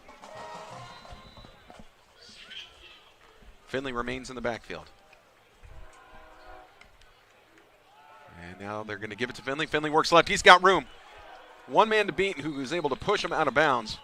So a good run by Finley. Another first down for the Pioneers. Pushed out of bounds. Stops the clock. Pioneers still with all 3 of their timeouts and 1 minute remaining on the clock. So great clock management for the Pioneers thus far.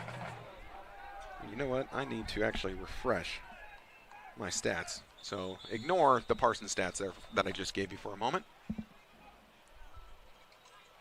And now a timeout called by MNU. So they would like to talk things over. There we go. Okay, now I've got updated stats. I knew Parsons didn't seem right. He's 14 for 24, 145 yards through the air and 1 touchdown. Longest being the 40-yard completion. So there we go. I knew something didn't seem right. Finley, he's got 8 attempts for 39 yards. Cherry, 4 attempts for 37 yards. The touchdown goes to Finley. So the two-headed monster of the Pioneers running game doing well so far today. Again, with the on-again, off-again rain, you need a good running game. Both sides have had that.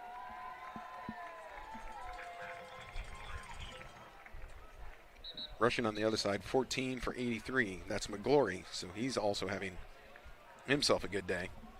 The definite feature back for the Yellow Jackets.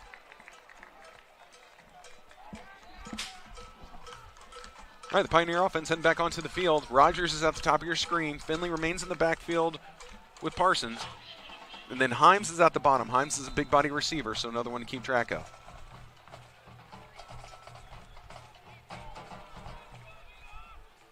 Parsons empties out the backfield, sends Finley out. They're going to fake it to Finley. Parsons has time. He's wide open on the left. Just take it and run. Indeed, he does, and away he goes, and touchdown Pioneers.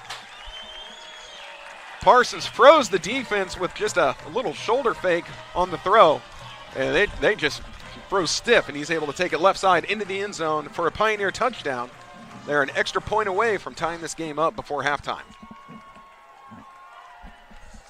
Here's hoping they didn't leave too much time on the clock with 53 seconds left. Graceland with no timeouts. Now the Pioneers had a field goal attempt blocked. See if they can fare better on the extra point. Indeed they do. The kick is up and the kick is good. And with that, this ball game is tied. 53 seconds remaining before halftime. It is 21-all.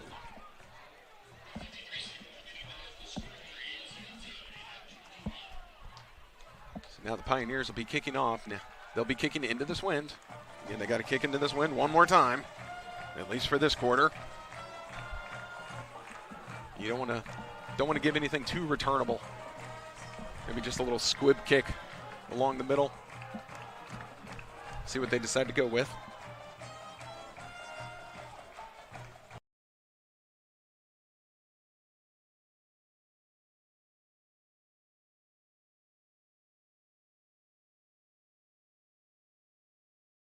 We'll be back, and we'll bring you all the first half stats.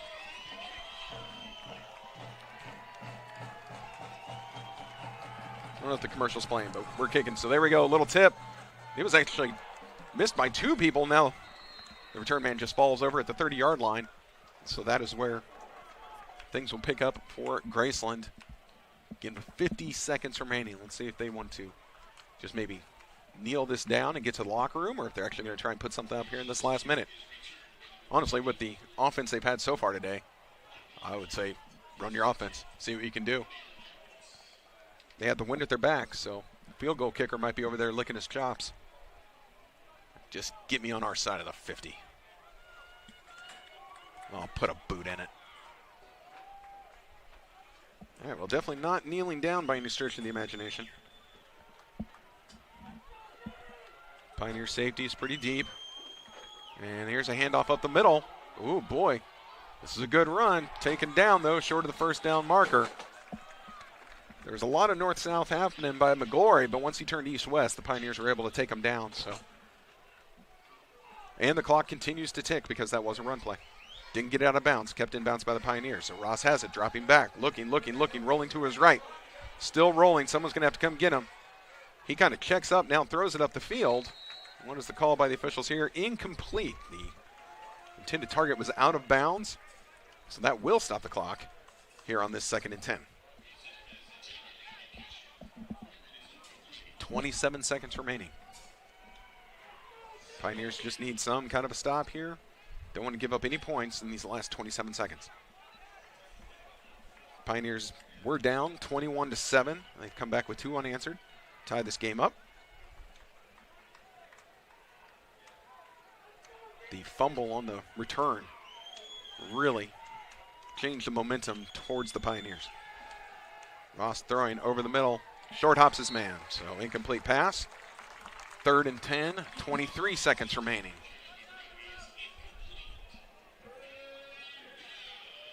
So big 3rd down here. Pioneers still with 2 timeouts. I don't think they're going to try anything crazy here, but this means Graceland's going to have to do something here on these last 2.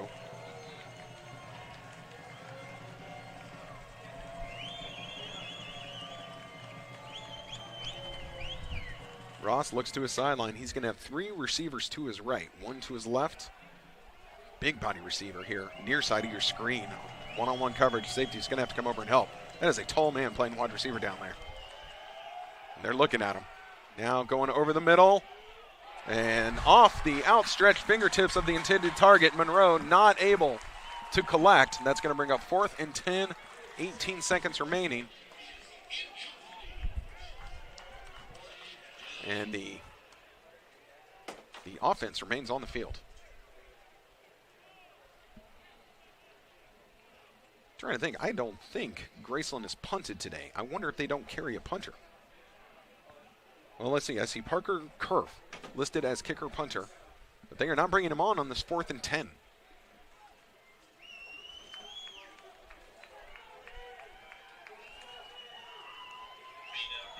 Trying to draw off sides, perhaps. Now Ross back under, steps back, and he's going to do a little pooch kick. He sends it away.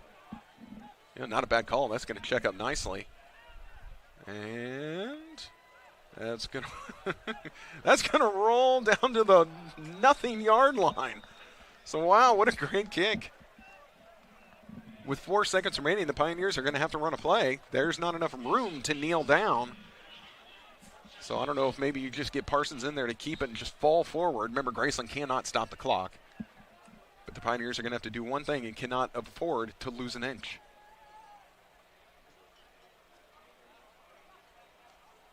Heck of a roll by Ross.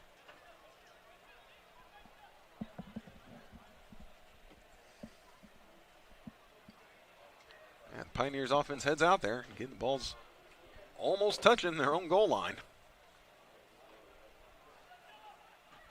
Parsons now is going to stay in the end zone. Back in shotgun.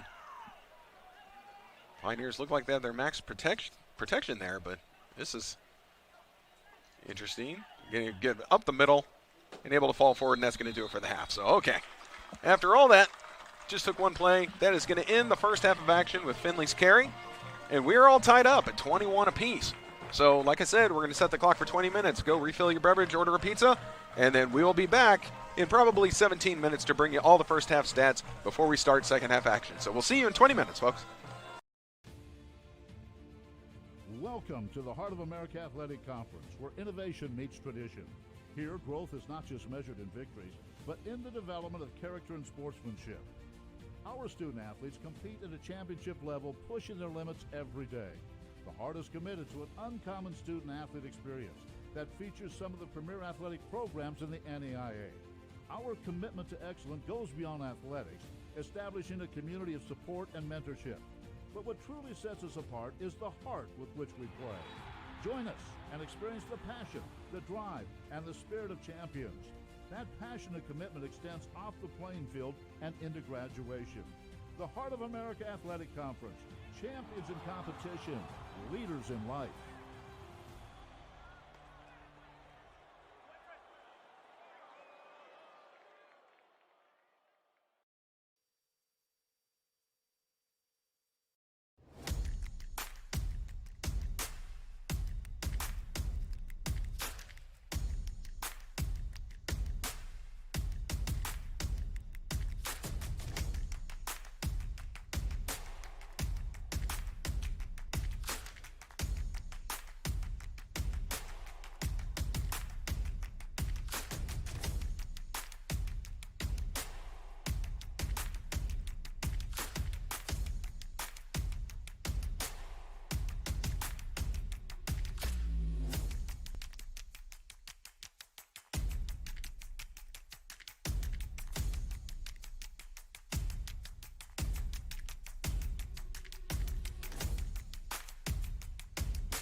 baby. Let's go.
All right, everyone. If you can hear me, if you can hear the sound of my voice, venture back to your tablets, computers, TVs, whatever you might be watching on. Let's go over the first half stats. For the visiting Yellow Jackets of Graceland, Ross having a good day at quarterback, 9 completions on 17 attempts, 148 yards and 2 touchdowns, including a 53-yard bomb. Receiving, Monroe, he's leading all with 6 receptions, 117 yards and a touchdown. Foreman has 2 receptions and the other touchdown. McGlory on the ground, 15 carries for 94 yards, averaging 6.2 yards per carry. He did not get the rushing touchdown, Ross did, but he's having a very good day as well. Let's go over to the Pioneer offense. Parsons leading the way for the Pioneers. 14 completions out of 24 attempts, 145 yards and 1 touchdown. He's definitely moving the ball all over the place. Kranz has 3 receptions, 49 yards. Rogers 4 for 46. Himes 3 for 35. Mouser 1. Hamilton 1. Finley 1. Jerry 1. And then the 1 touchdown was a play to Himes. I do believe that was the 18-yarder. On the ground, Finley has 9 attempts for 43 yards and a touchdown. Cherry, 4 attempts, 37 yards. And then Parsons, 2 for 19 and a touchdown on the quarterback keeper. So the Pioneers spread their offense around pretty well.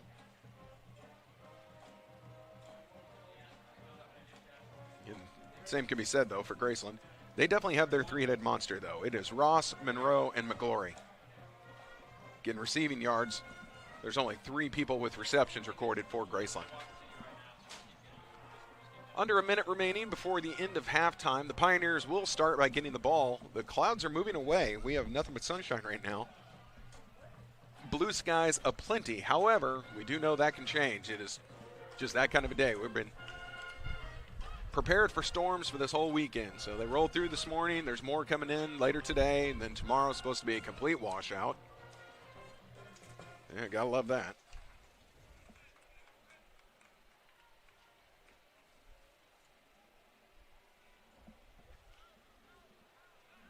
All right, well, the band just abruptly stopped, so I think we're ready to go. Let's get this show on the road. What do you say? Yeah, by the time we're done with this game, everyone will still have a hefty part of their Saturday left to enjoy whatever it is you do on Saturdays. If you're here in Olathe, I hope it's inside. It is still hot. Cold front finally gets here tomorrow. So if you were watching on YouTube, and I can see that people are starting to trickle back in, let's have a little fun in the comments here in the second half. What do you say? First thing I like to ask, all right? So answer me in the comments, your favorite game day snack. What is your favorite game day snack? Start putting them in the comments section. I'll read them as I see them come through. But, yeah, I'm sitting up here. I didn't get lunch, so I'm thinking about food right now. So tell me what your favorite game day snack is as the ball falls off the tee. And Graceland's going to have to line this one up again. Also lets me know that you're listening. All right, looks like the ball's going to hold still this time, and Graceland's ready to get this going.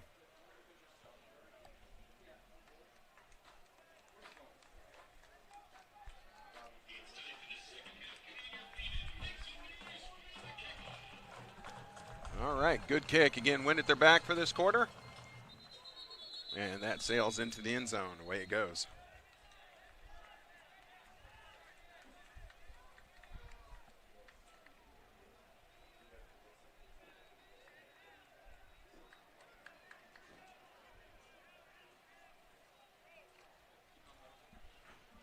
All right, Pioneer offense heading back out there. Looks like Cherry's going to start the second half. Cherry in the first quarter took a heck of a hit. Definitely rattled his cage a little bit, so he's been used sparingly since then. But starting the third quarter in the backfield. And Parsons low snap, going to give it to Cherry. Cherry right up the middle. Now bouncing out to his right, trying to get around one more man who takes him down by the ankles. Cherry doing the best he could to kind of stiff arm his opponent away, but ultimately wrestled down by Brett Whitehall.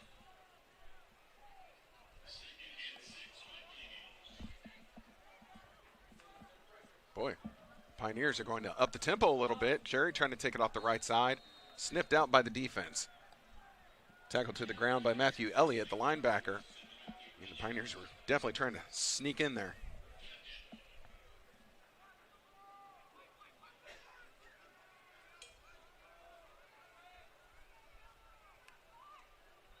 Parsons now dropping back, looking. Pressure comes, able to get it away, gets it to Kranz. And Kranz has a first down and wrestled down around the 38-yard line.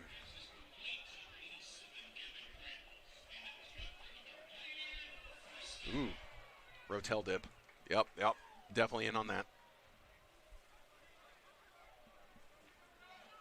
Pioneers upping the tempo. They're going quick now. Parsons has it. Going to keep it. Play action pass. Pressured. Felt that pressure coming. Rolls away. Going to have some room left side and now runs out of bounds. So the internal clock was right on point for Adrian Parsons. He had a man bearing down on him from his blind side.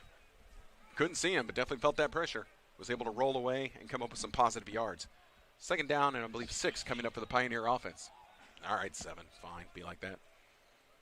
Going to spin. Hand it off to Cherry. Left side. Past the line into almost the secondary. Wrestled out by a linebacker. Going to make a third and manageable here for the Pioneer offense.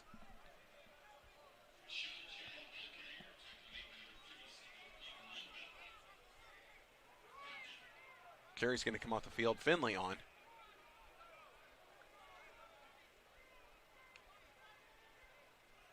Big drop by Parsons. Goes over the middle. Boy, that ball was wobbly. Couldn't tell if it got tipped or just a little off coming out of his hands, but short of the first down marker, 4th and 1. And the Pioneers, again, hurrying. They're going to try and surprise him here. Hand off to Finley. He leaps ahead. That's definitely enough for the first down. Has it by a yard. Finley doing his best Superman impersonation. Goes airborne over everyone and is able to come up with the first down.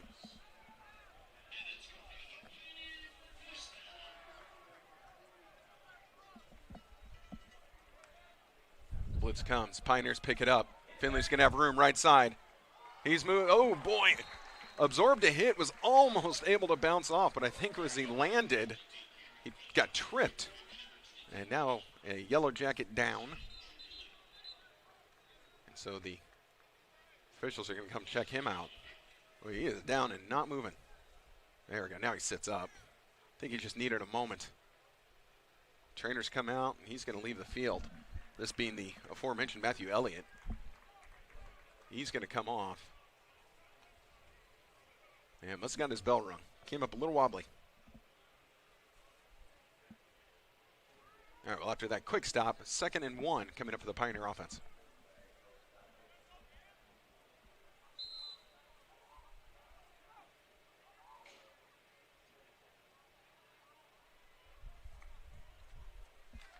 Quick throw to the outside.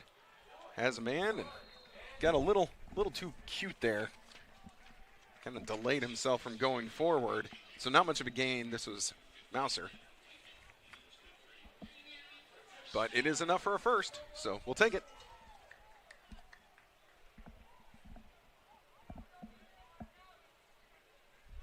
All right, all the offensive weapons are on the left side of Parsons. Nothing right. He's going to sling it out quickly. And this is going to be another first down. Boy, the Pioneers just being surgical on this drive. This was Carter with the reception.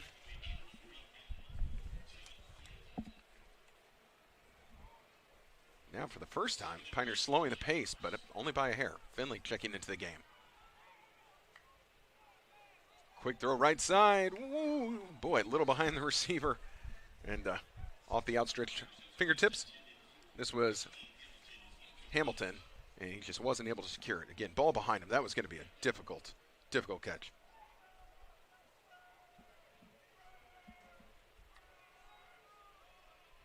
Now the Pioneers hand off up the middle. Made one man miss, but not the second. That technically is going to be a loss of a yard, I believe, here on 3rd down. Flag on the play, so we're going to see what the officials come up with here. This is definitely in the area of offensive holding.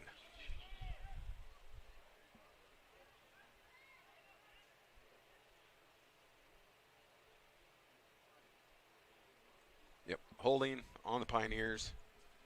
So we're going to back them up.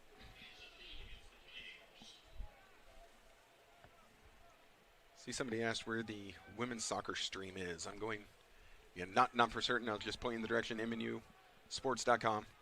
I'm pretty sure all the streaming availability is listed right there. I know that's probably not much help. Empty backfield for the Pioneers. Parsons dropping back, looking over the middle. Has man knocked away. This was tipped at the line. You can see the official signaling tipped. So that was just kind of a free-for-all at the end there. Incomplete. 4th down. Now Cherry coming back on the field. This is 4th and 11, and the Pioneers offense is not going anywhere. Let's see, could they be trying to draw them off sides here? Got him. Free play. Exactly as they drew it up. Pioneers just going to heave it, and this is going to fall incomplete. Little out of reach of Carter, but again, that was a free play for the Pioneers, so you might as well just take your shot.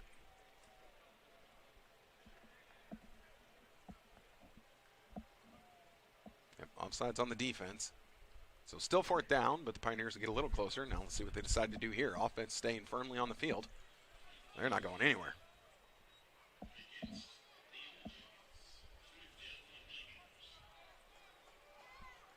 So the Pioneers are in Yellow Jacket territory. Ball at the 39. 4th and 6. Trying to draw them again. The Yellow Jackets stay disciplined this time. Pioneers pull up, look to the sideline.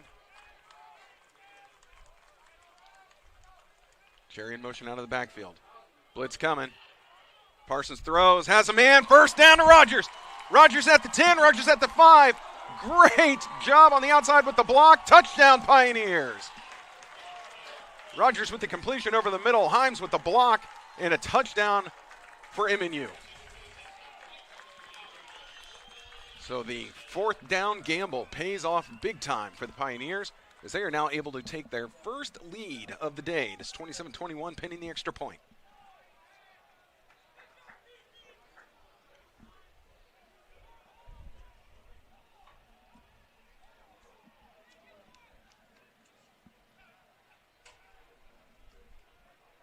Special teams ready. Good snap. Good placement. The kick is up.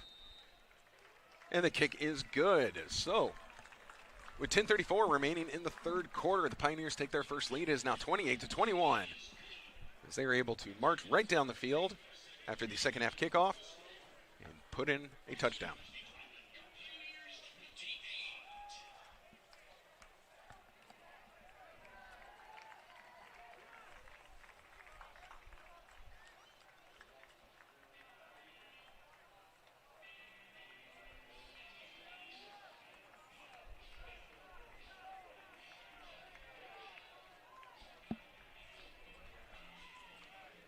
All right, Pioneers going to be kicking off into the wind here, so both special teams out there.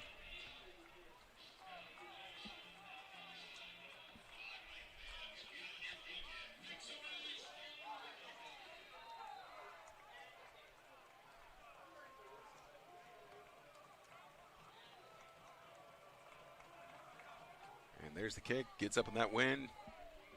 Dying, but fielded at the 5. Still a great kick.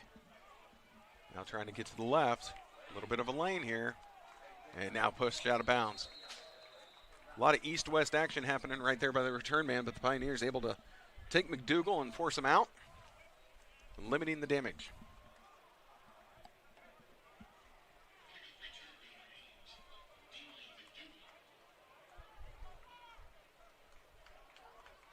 Ball's going to be placed at the 27-yard line. That's where Graceland will take over. In wind blowing, but the sun is out. Blue skies above. Doesn't feel like fall.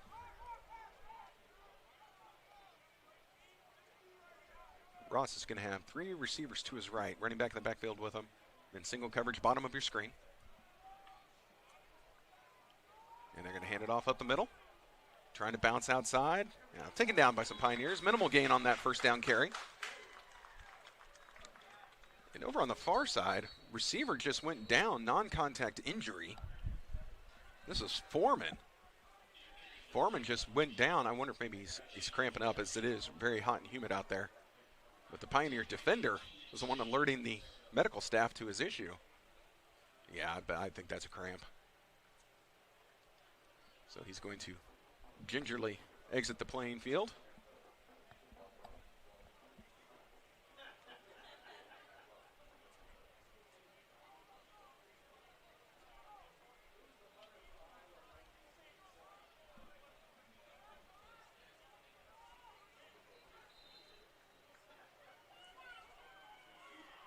All right, here we go with 2nd and 8. Ross had a good slap there, but nobody jumped. Looking to the sideline.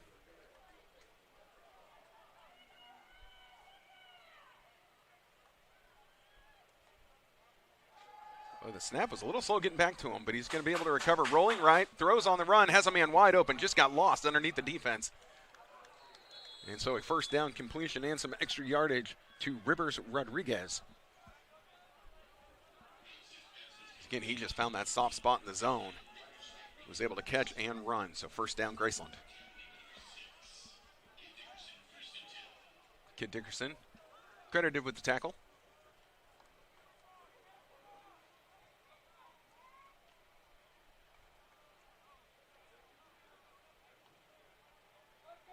I'm going to start trying to steal signs every time they look to the sideline, see if I can figure out what their lingo is. I know I can't, but just thought it'd be fun.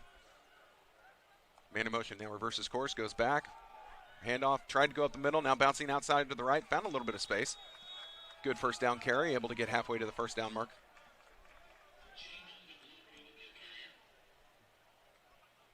Yeah, they shortened him a yard than I thought he should have gotten, but 2nd and 6 coming up.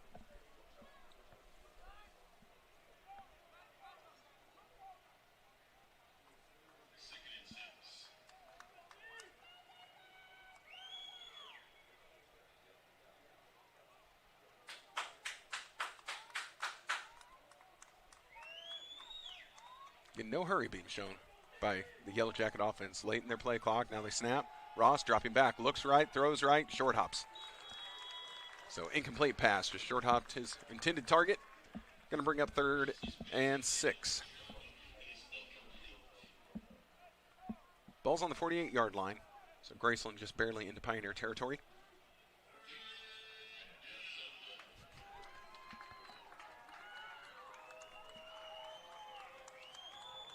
Pioneers show blitz, don't bring it. And again, we look to the sideline. Halfway through the play clock.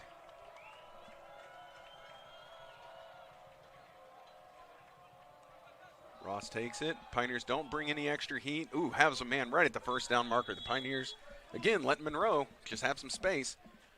Ran directly to the marker, stopped, turned around, and the ball was there for him. First down, Yellow Jackets.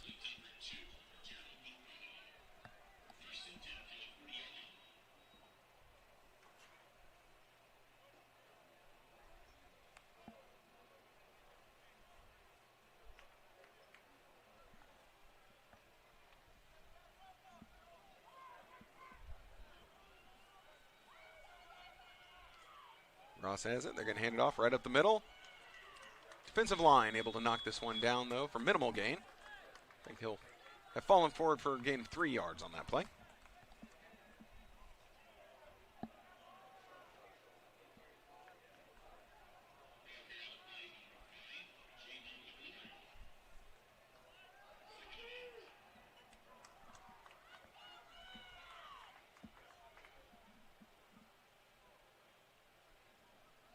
Don't be shocked if they air it out here. Again, wind at their back. I could see them unleashing a long throw on the 2nd down. Ross, big drop, looking.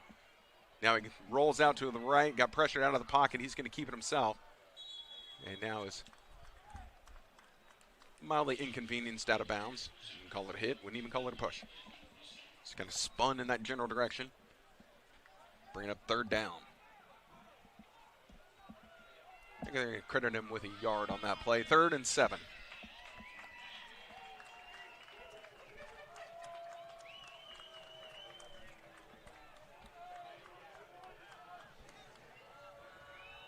Single coverage, bottom of your screen. Again, tall receiver over there. And then 3 on the right side. Looking left, looking at that single coverage. Gets flushed out to the right, though. He's going to have to change direction. Heaves it downfield. It's in the air. And the Pioneers, this time they get their heads around and are able to knock that down. Now, in the first half, that is what got us. This time, Pioneer defender turned his head, knocks that ball to the turf. Great defense by the Pioneers.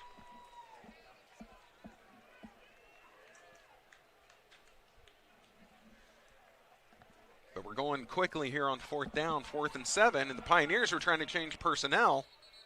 And now they're going to need to call timeout. The Pioneers are a little lackadaisical after that 3rd down incomplete. And the Yellow Jackets were quickly getting back to the line.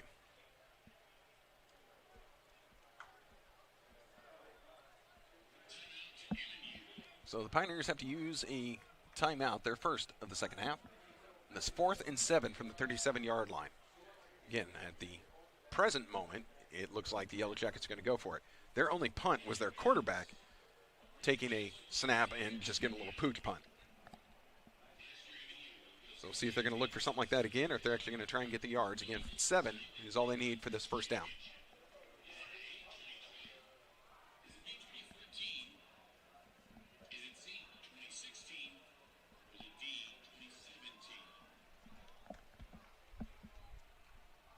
Boy, I can feel that heat coming through. It is getting hot out there. It says it's up to 86 and a lot of humidity, so it's definitely feeling warmer than 86.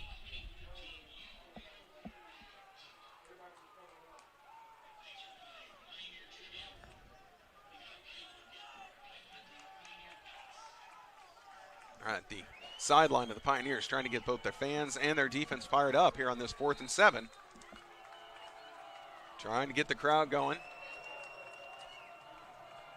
Pioneers can't jump. Got to be disciplined right here. There's the snap. They've got a spy on the quarterback, and they see him. And he flings it away, intercepted. Oh, that's the worst decision Ross has made today. He was in the grasp of the defender and just underhanded it to nobody in particular and picked off by Maxwell Weber. Ross would have been better served to have taken the sack.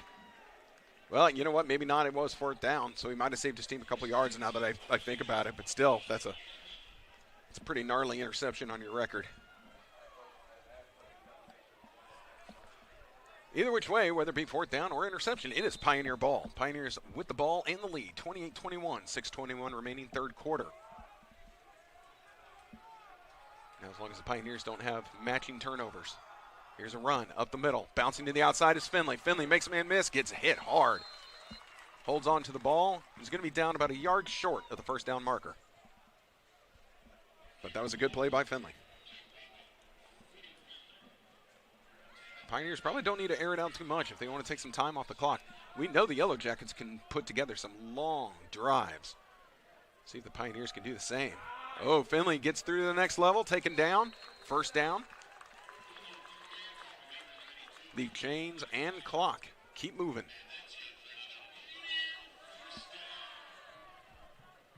Pioneers still in their own territory, ball on the 42.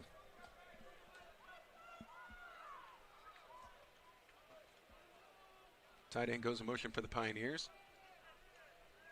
Going to the right side, see if he's going to block. No, the Pioneers are going to throw left. This is short. Parsons just missed the throw.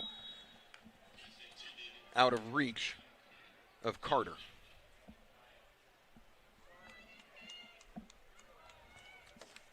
You know, always worth noting whenever now Gavin Kranz goes in motion because he's gotten some work today on the offense. So you never know if he's going to block or if he's going to go out and try and catch something.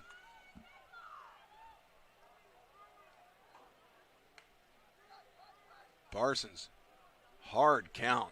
Could not draw him off sides. I could hear him all the way up here shouting. 2nd and 10. Parsons drops back. Blitz comes. Hits his man out of the backfield. Finley's got room. First down and now shoved out of bounds well into Yellow Jacket territory. It was a great play by the Pioneers. They must have seen something, knew that blitz was coming. Freed up a lot of space for Finley to catch it out of the backfield, turn it upfield, get the first down.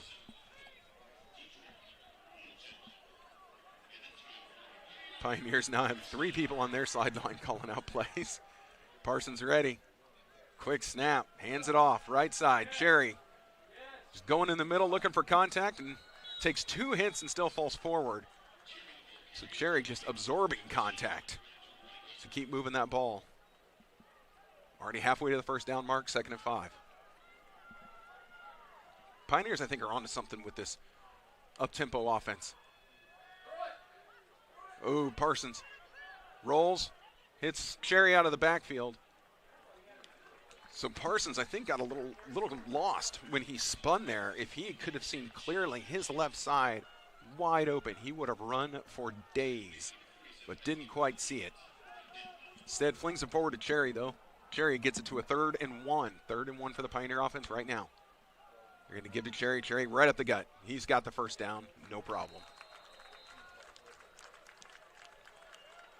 Ball down at the 26-yard line. Pioneer offense humming. Cherry's going to get a breather. Finley comes back in. Cherry and Finley, man, thunder and lightning combination.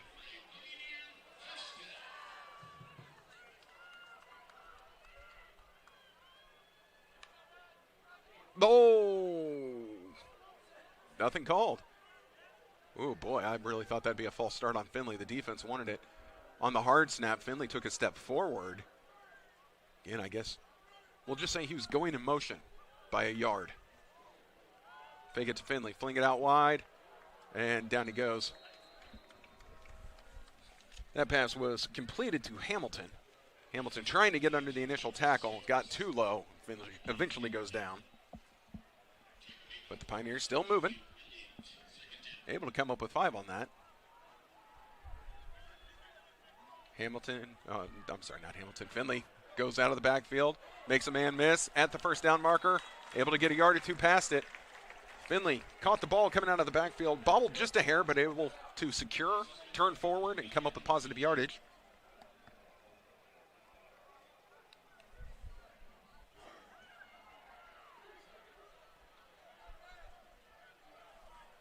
Again, quickly, the official actually standing in Parsons' way, making sure that Graceland is allowed to complete the substitution. Finley up the middle. Had a bit of a hole. First down and more on that 3rd and 1 carry.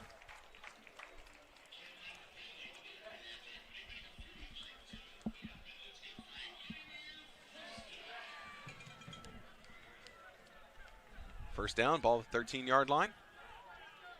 Pioneers getting their play from the sideline. Again, the officials blocking Parsons from doing anything. They are changing personnel, though. New running back coming in for the Pioneers. I think this is his first action for Andrews. So Devin Andrews has come in for this first down play. They're going to give it to him, stretch play, right side. Found the hole. And positive yardage, but there is a flag on the play. So we need to see what the laundry on the field is all about. This might be holding and coming back. Kind of seemed like that hole he was able to go through was a little too good to be true. Indeed. Holding on the offensive line. So the Pioneers are going to march backwards just a hair.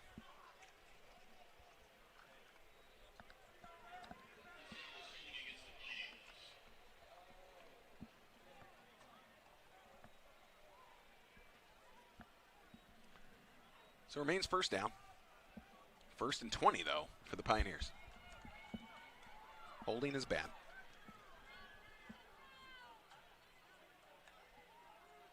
Parsons looking left, getting flushed out of the pocket, turns upfield.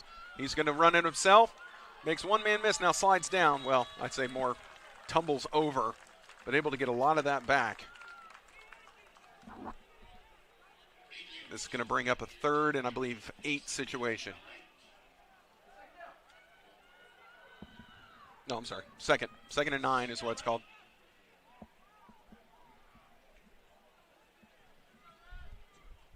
Oh, geez, the Pioneers are all kerfluffled on the bottom of your screen with wide receivers. There we go. Now Himes. Himes single coverage on the bottom. Looking over the middle. Receivers are jammed up. Here's a lame duck. Oh, boy, that was anyone's ball. Parsons throwing on the run, and he didn't get a whole lot on it. And it was just a free-for-all between defensive back and wide receiver. Both had their heads turned, both playing the ball, so it was who could get there first. Thankfully, falls out of bounds. Incomplete. All right, now 3rd down, 3rd and 9. Pioneers still seem a little out of sorts. Wide receivers running on with their hands in the air. What? Never a good sign. Cherry goes in motion. They're going to go backwards to him. So Cherry, head of steam. He's trying to turn the corner. He does. Cuts it inside. Touchdown, Pioneers. Oh, no, they're going to see he stepped out of bounds. I could not see that from up here. Oy. So that, oh, man, ouch. Going to bring a 4th down. Was 3rd and 9, now 4th and maybe 3.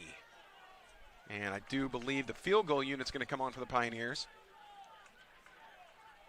Just trying to extend their lead now. Remember, we did have a field goal attempt blocked earlier.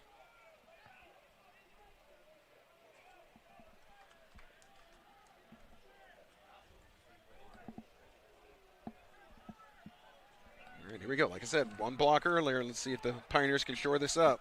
Hiley, the kick is up. Side over side there, but it's good. We'll take it as he's able to hook it through, and that's 3 points for the Pioneers. So a long drive for the Pioneers takes it down to 1:20 left in the third quarter, able to extend their lead now, 31-21 MNU.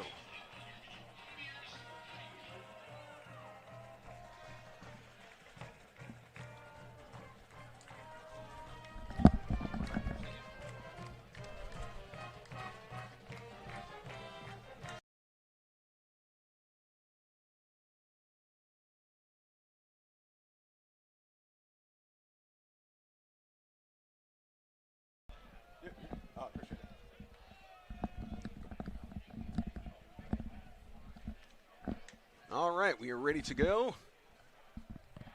Pioneers, Pella's going to get the ball teed up, ready to send it away. Good to see some people starting to chime in down there on the YouTube channel. Appreciate it. Always more fun when I got some stuff to read. There we go. This kick is up, but very, very short. Or is it going to go into bounds? No, it stays in bounds. Fielded at the 15. Pioneer Special Teams is there. Got to try and bring him down. Indeed, they do. So Pioneer Special Teams able to swarm the ball carrier and bring him down. Doesn't even get back to the 20. So that's good work. And now another player down for Graceland, but he's going to be helped up. And seems to be just fine. Okay. It was Dante Fillmore was the player down. He's exiting the field slowly, but appears to be all right.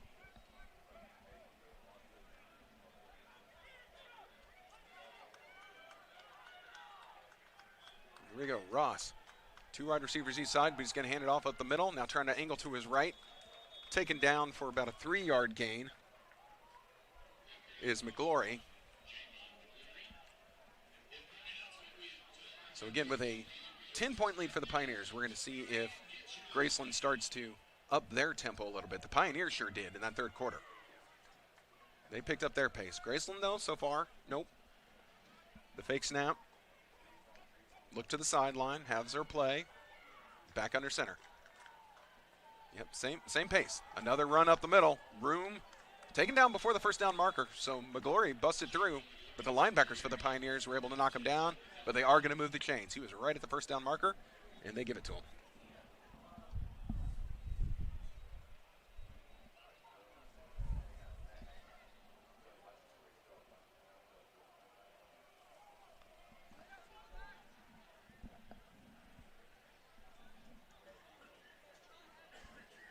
And again, right with 15 on the play clock, you can bet they're going to be ready to go.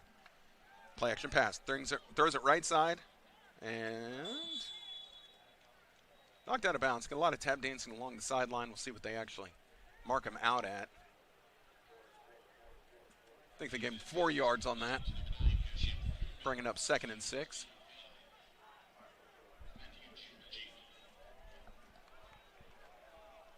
I'm wondering. That's going to do it for the third quarter. So at the end of 3, it is 31-21. And so we have got 15 minutes left to sort this thing out. Again, with the Pioneers with the 10-point lead.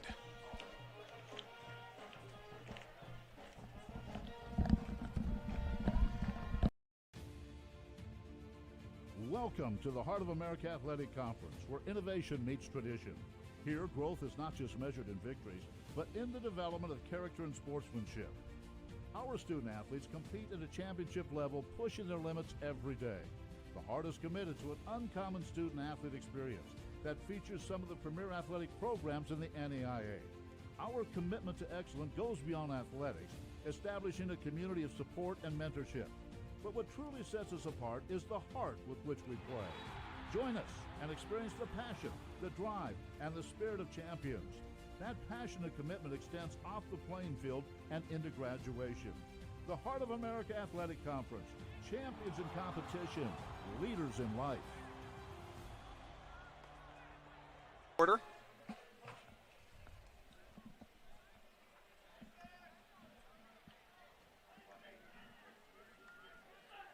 Down to 10 on the play clock.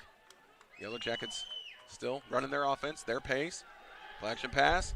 Ross looking to step up. He's got some room now. And out of bounds he goes.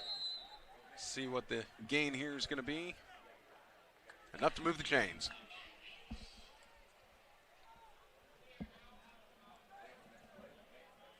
So again, just so you know, here coming down, because this very well could end up a close game. Still 3 timeouts for the Yellow Jackets at Graceland.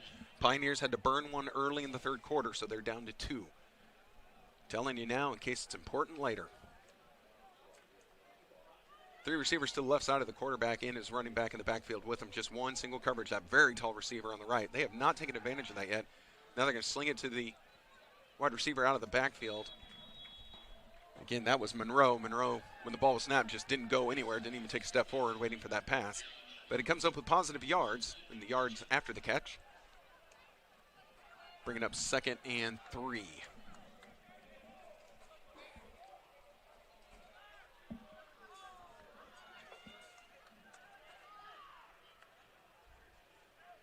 Pioneers moving their defense around a little bit, seeing if they're going to bring anything here. I have not seen too much blitzing out of the Pioneer defense today. They're kind of letting the line handle the quarterback pressure. They flushed him out before. 1 sack, not for very many yards. Here's a throw left side, wobbles, and falls incomplete. Throwing off his back foot was Ross, and he couldn't get everything on it that he wanted. And so that ball falls short of both defender and wide receiver.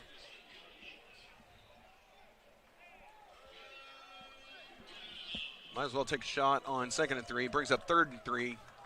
Again, I don't see any reason why they would decide to start punting the ball on 4th down now. They haven't done it, except for one quarterback pooch kick. That's all they've done. Watch the slot. That's where Monroe is, and they are far off him right now. Pioneers got to look for this, and they go to him right there, and that's a 1st down. No, that ball was not out. I know people want that fumble. That is not. Caught it. Knees were down. Plays over. But again, I don't know why they were giving him so much cushion. I guess just going to allow it underneath instead of letting him get over the top. But a 1st down catch for Monroe, and the Yellow Jackets continue this drive.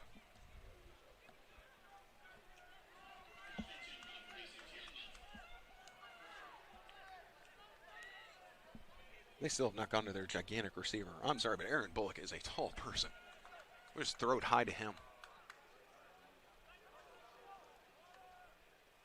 Monroe looking for it right out of the backfield again. The Pioneers are there, though, and this is knocked down for nothing.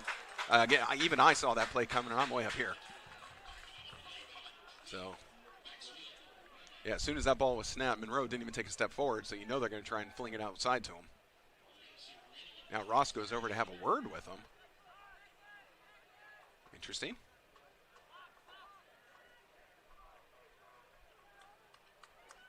Monroe might be gassed at this point. He might need a breather, if I had to take a guess. Because just looking at his body language, I think he's tired. It is hot out there. He's been doing a lot of work.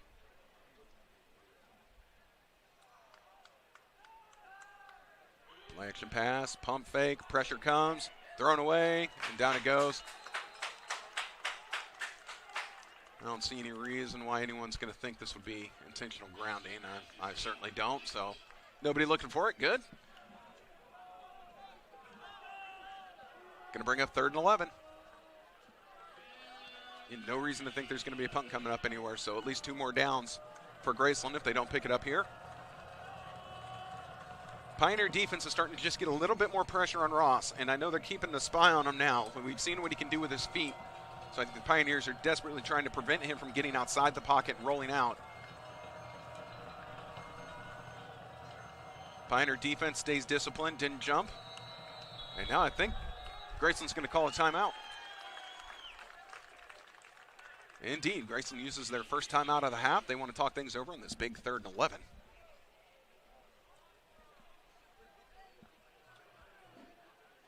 And a good chance for everyone to grab a drink.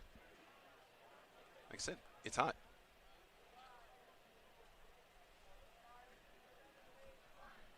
Because of the storms that rolled through, when we started this game, it was around 74 degrees. Now it is 86. Down on the AstroTurf, much hotter.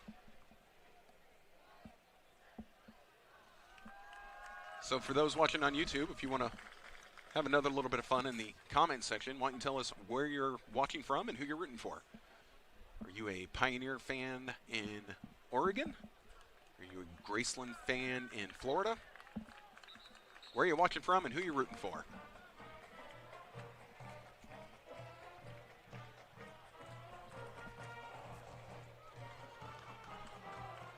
All right, both sides heading back onto the field. Big 3rd and 11.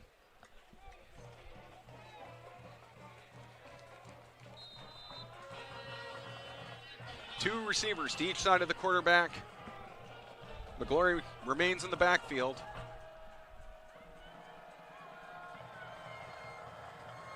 Pioneers, nobody down, everyone's up. Rushing 2. Over the middle, it's tipped, but completed. Wow. They finally did what I said. They went to the big man. They went to Bullock. So Aaron Bullock, the second, comes up with that first down catch. And so that's going to keep this drive moving for the Yellow Jackets.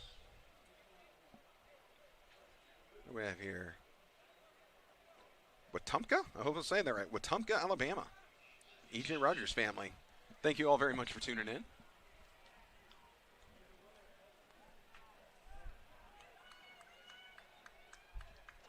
Ross looking to his sideline, again, after picking up that big first down on 3rd and 11. I think they only got about 12 yards on that. So still going, dropping back, pass, big throw. And okay, incomplete pass. Defender and Bull got there very close together. Now a flag down on the backside of this play. What is this? So big call coming. This was not where the action was between defensive back and wide receiver. Was that illegal motion?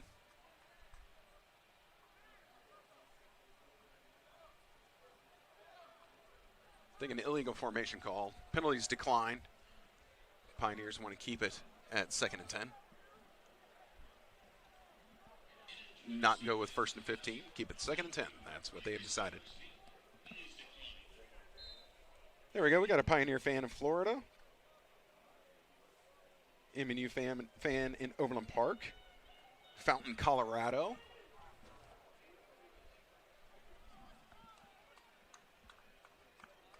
There's the snap. Throw over the middle. Boy, howdy.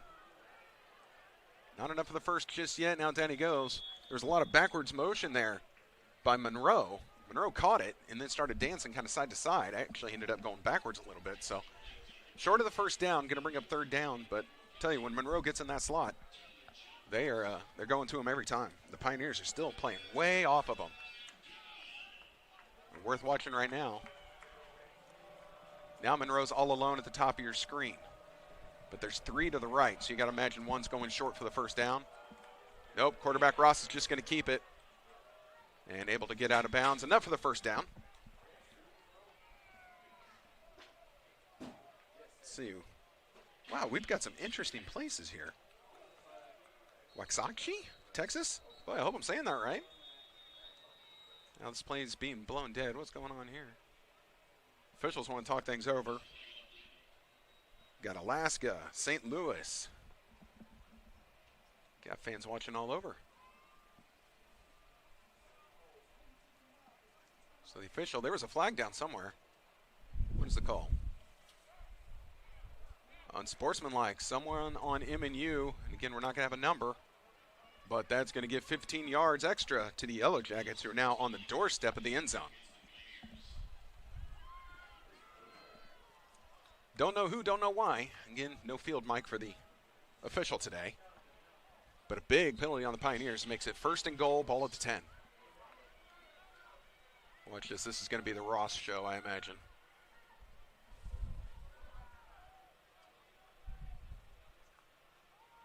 Snap, throws over the middle, knocked incomplete. Ross zipped that one in there. He had some mustard on that pass.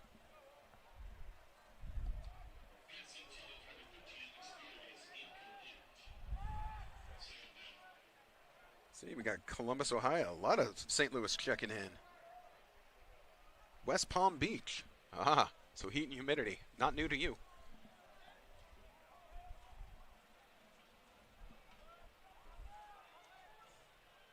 Pioneers showing blitz. Man goes in motion for the Yellow Jackets, coming all the way down your screen. Ross keeps it. This was a RPO, as they call them these days, and he's going to be taken down well behind the line. That's a big sack for the Pioneer defense. Credit for that sack more than likely going to Marcos Flores. Ross caught in a moment of indecision and just could not scamper away and couldn't find anyone to throw it to. Big sack, Pioneers. So now 3rd and goal is all the way back at the 15-yard line. Ross, hands on his hips. He might be a little gassed too. Getting hot. Please don't ever think I'm taking a shot at their personal fitness level. No, it's just freaking hot.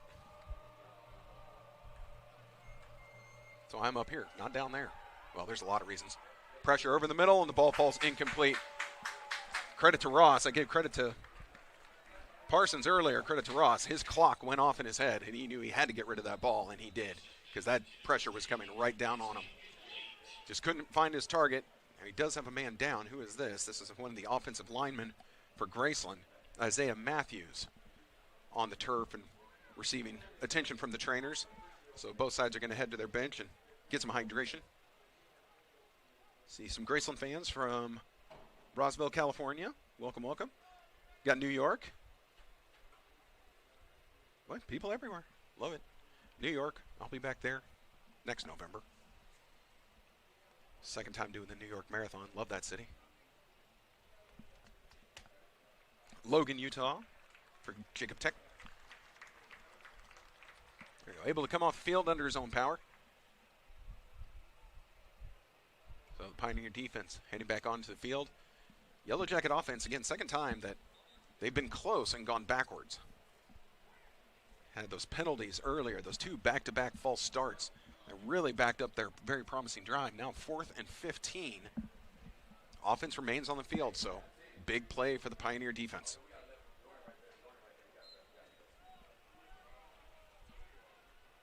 Oh, no, I'm sorry. They brought the field goal unit out. Look at that. They snuck out the kicker on me.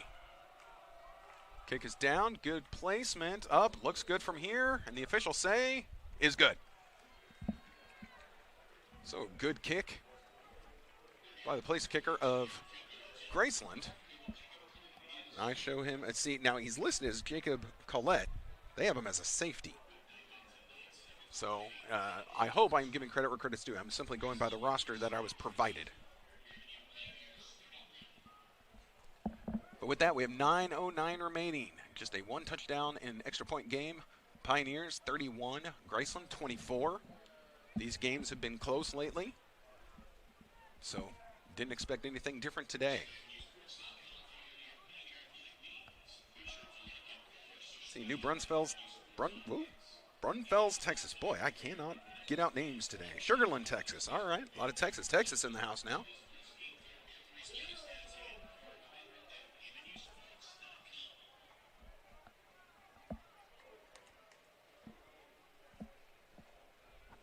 You can see on our screen how bright it is down there. It is that bright. That sun is shining now. Again, we've got the midday sun as this game was changed from 6 o'clock to 11 o'clock. Oh, thank you, Ms. Johnson. I appreciate that. Jake plays both positions and kicked last game for GU. Okay, so I was correct. He is both kicker and defensive player. Thank you. I appreciate that. All right. Graceland ready to kick off. They're kicking into the wind. See what they decide to do. They're going to put a boot into it. It's moving pretty good on them. Fielded around the 8. Here come the Pioneers. Going right. Now angling left. Trying to turn the corners. Got a little bit of green in front. Now pushed out of bounds. Good return for the Pioneers. That's what they needed. That's Carter with the kickoff return. So the Pioneers near the 40. Let's see where they actually pushed him out of bounds. Here, El Paso, Texas in the house. Lafayette, Louisiana, rooting for Graceland.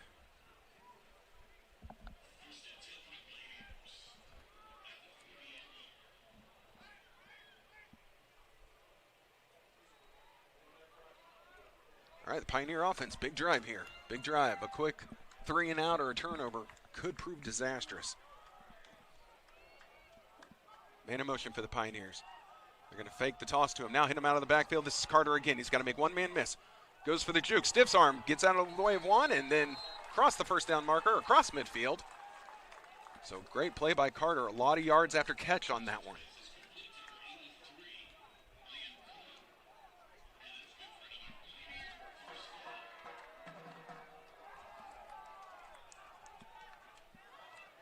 Pioneers now have slowed the pace. Remember, they came out in that third quarter, guns a-blazing. Now slowing the pace as they have the lead, and they're in the fourth. Keep the clock moving. Rogers goes all the way around the formation. They fake it to Rogers, hand it to Finley, left side. Big hit. Wow. I don't know who got the worst of it. Both Finley and Brett Whitehall come together, and that was a man-sized collision. Both of them, no worse for wear. Finley remains in the game, as does Whitehall.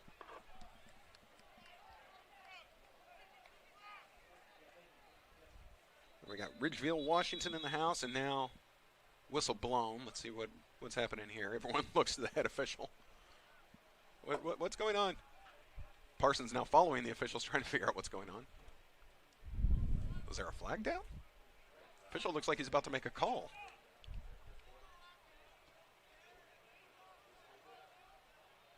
Are we going to review something? Yes, for the first year, there is actually a review. I don't know what we're reviewing. Boy, this is where I really wish we had the field mic. I don't suppose we can get a replay of that last play, can we? Or is it too far gone? Bummer. I heard someone in the booth say the defender lowered his head. I wonder if they're looking for possibly a helmet-to-helmet or a targeting. Again, nothing looked egregious up here by either side. That was a big hit. So the officials are conferring. There is a tablet down on field, handled by a member of the MNU video team, specifically for this. Oh, love for the commentator. Thank you. I appreciate that. Dallas, Texas. NYC again. All right. Ennis, Texas. Las Vegas. There we go. And Drew, I don't disagree with you. Seattle, Washington. All right. Vegas fans, not that you care where the MNU announcer is going to be. I'll be in Vegas in February. Stoked. Love that place. My home away from home.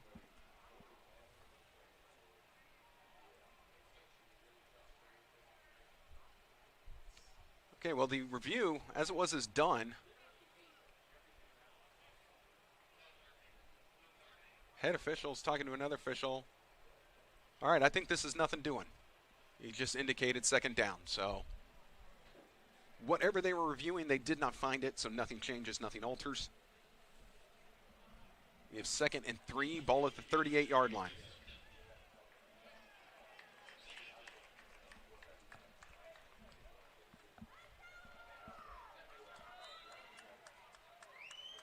All right, the Pioneer offense ready to keep going. 8:04 remains in Graceland territory.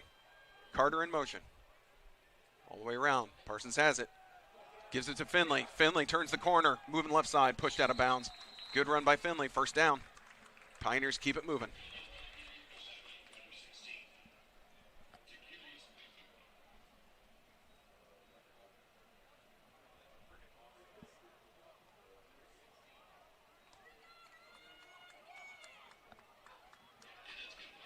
All right, Pioneers. 3 receivers out there. Finley remains in the backfield. Going to give it to Finley right up the middle. A great run by Finley. Able to come up with maybe 7 or 8 yards, leaving 2 or 3 left. Oh, boy, I was wrong. Okay, they gave him 6. Yeah, don't ever listen to me. We got Sandstone, Minnesota. Uh-oh, someone calling their shot. Gerald Monroe will score next drive. Okay, all right. I mean, I can't disagree with you. He's having a heck of a game. Heck of a game.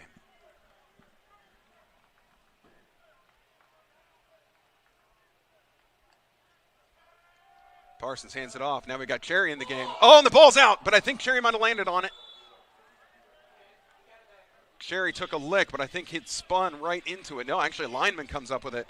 Offensive lineman for the Pioneers. Johnny on the spot right there. Able to come up with that fumble. So 3rd and 1. Got Ozark, Missouri checking in.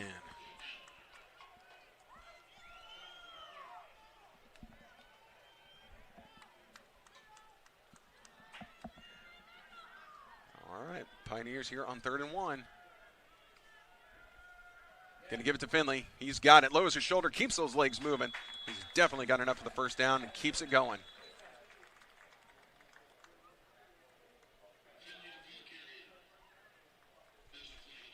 Oh, there's a flag down. Let's see what this is about. Parsons seems to think this is going to be on Graceland. Finley with another strong carry, but we'll see what the call is. Face mask, defense. So definitely going to be a first down. Now we just got to see where the ball is going to be spotted. Walford, Iowa, checking in for Graceland.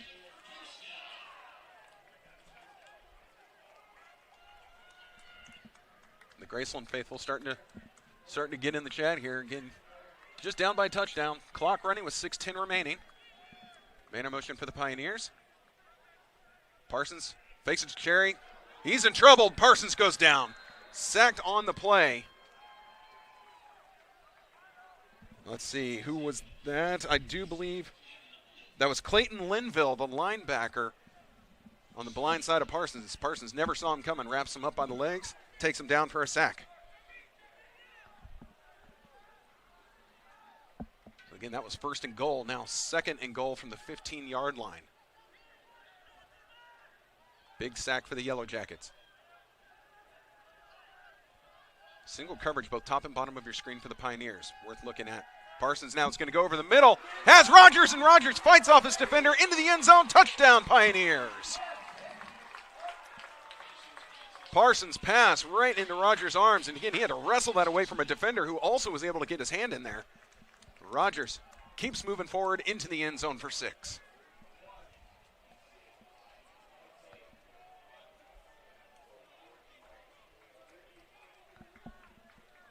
Now the Pioneers looking to line up for the extra point. Again, hopefully for them. Kick is up. Kick is good. Now that makes it a 38-24 game. The Yellow Jackets we've seen can respond quickly. They can respond pretty effectively. So this game not over by any stretch of the imagination with 5:24 remaining. The one thing that I would suggest for the Yellow Jackets, they've got to pick up their pace. I was a little surprised on the last drive they kept their same tempo of get to the line, clap the hands, pull up, look at the sideline, get their play. Again, that takes time.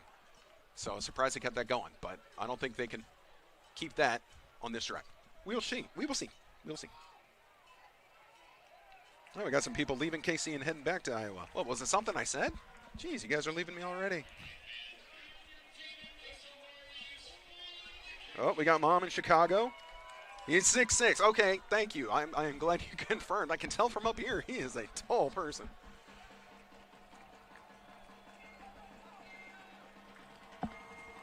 And here we go. Good kick by the Pioneers. Sails out of the back of the end zone. That'll be a touchback. So Graceland's offense heading onto the field. Time not on their side. They're going to start this drive with 2 timeouts. We still have 2 timeouts for both squads.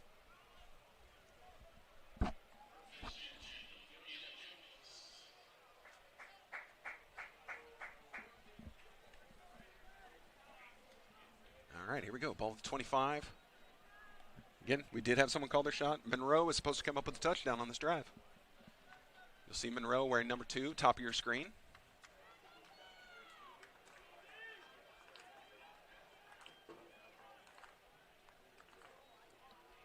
Ross is going to hand it off up the middle and taken down. A little pushing and shoving after the play. McGlory with the carry. McGlory also having a good game.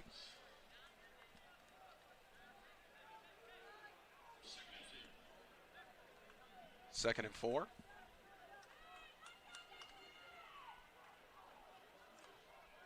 Ross with the clap. Okay, yeah, not pulling up this time.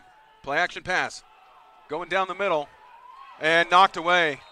Ooh, good defense by the Pioneers. Almost able to come up with an interception. But the ball falls to the turf. That was thrown into double coverage. And Ledesma Garcia able to knock it away. They tried doing what I've been suggesting and going to Bullock, but that pass was a little too low. Got to go higher for him.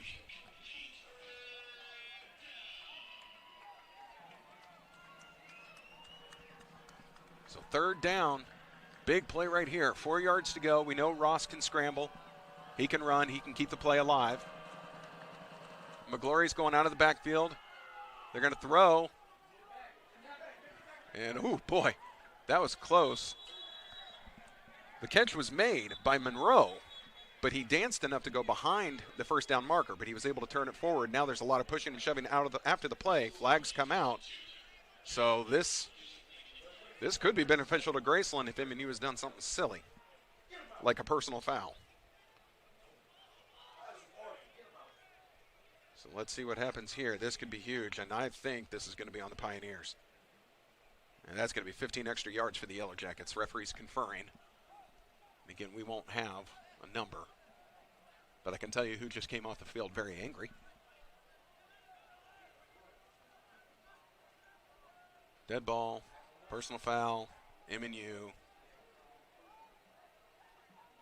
Sadness throughout the land of the Pioneers. So that's going to be 15 more yards.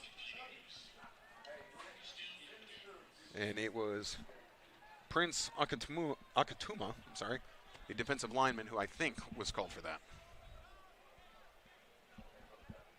Again, if you're a defensive lineman, you only want your name said for 2 reasons. A very positive defensive play. Well, really, that's it. You don't want it said for a penalty. So into Pioneer territory now. Ball at the 48. Graceland, new set of downs. And on the opposing side of the field. McGlory goes out of the backfield. Ross looking, scrambling, moving forward. He's past the line. He's got to do something now. Runs himself out of bounds.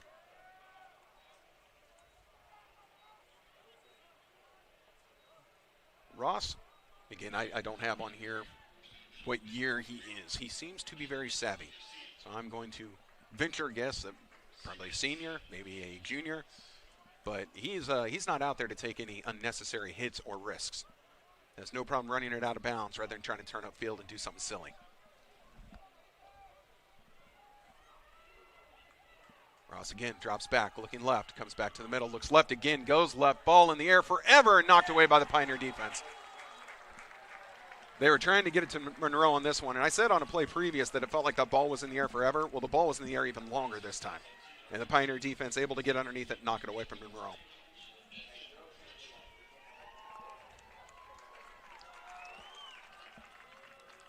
So 3rd and 7. Ross has walked all the way over to the sideline. He's got it now. Now the play clock resumes. Again, 3rd and 7, ball on the 45. I'd say absolutely 2 down territory. That's kind of under the no duh category there, Kyle. Ross looks to his sideline. And now timeout called by Graceland. Yellow Jackets want to talk this over, so they will have 1 remaining after this. Okay, Ross is a junior, thank you. See that? So again, credit to Ross. Seems like he's a pretty smart quarterback back there.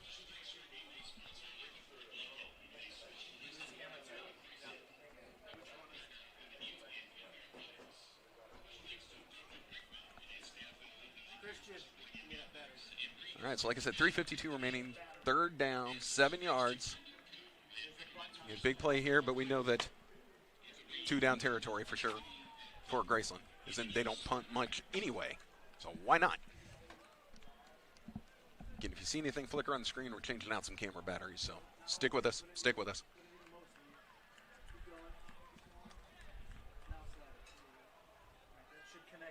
Getting that rain delay messed everything up. All right, both squads heading back onto the field. Pioneer defense awaits the Yellow Jacket offense.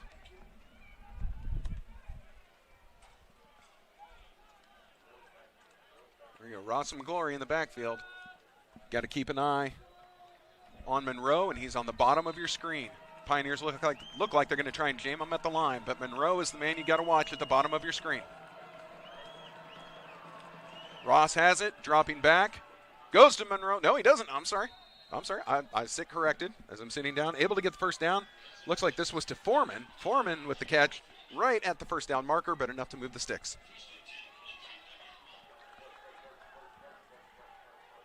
Ross picking up the pace now. Snap. Looking, throwing right side. It's in the air. And do the Pioneers have it? That looks like an interception. Indeed it is. Interception, Pioneers. It was a 50-50 ball right up there in the air. Ledesma Garcia able to wrestle it away from Monroe as they were both coming down.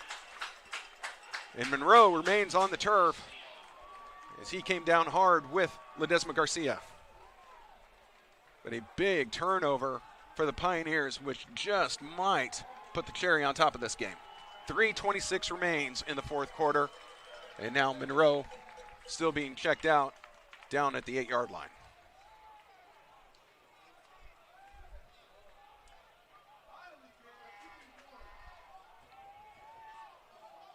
And I had said earlier that Monroe looked both gassed and, well, gassed.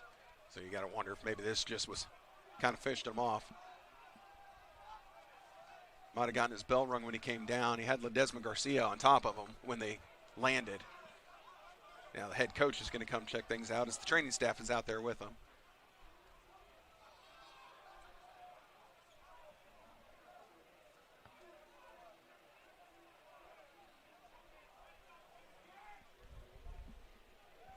Uh-oh. Did our YouTube stream quit? Nope, there we go. And we got it going.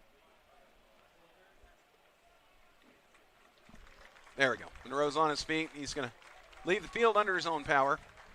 So it gets a round of applause from the MNU side. And he's had a heck of a game. Don't worry, as the game comes to a conclusion, I'll start giving you the final stats as they become available.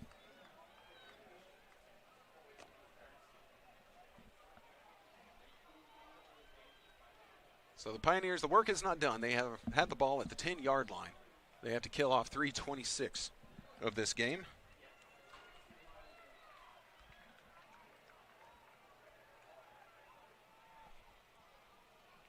Now the Pioneer offense on the field. Finley in the backfield. Why is that important? Because we're going to run this ball. So we're going to see what Finley can do first. Parsons takes it. Finley right up the middle. And he is immediately met with contact. This will be a gain of 1, maybe 2. I think the officials are going to spot him at 2.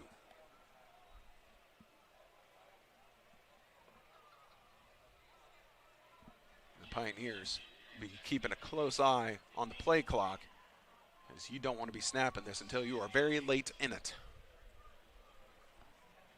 Graceland with 1 timeout left, so they got 1 chance to stop the clock, and there is the 2-minute warning.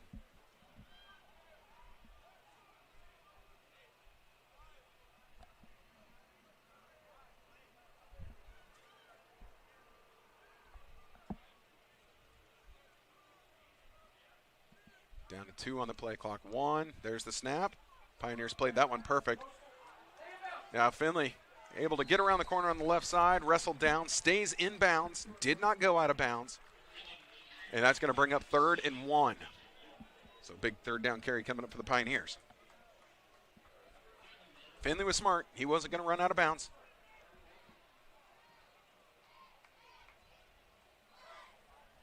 The Pioneers can definitely take this down to the 2-minute warning now with 2:10 remaining. And that's exactly what they're going to do.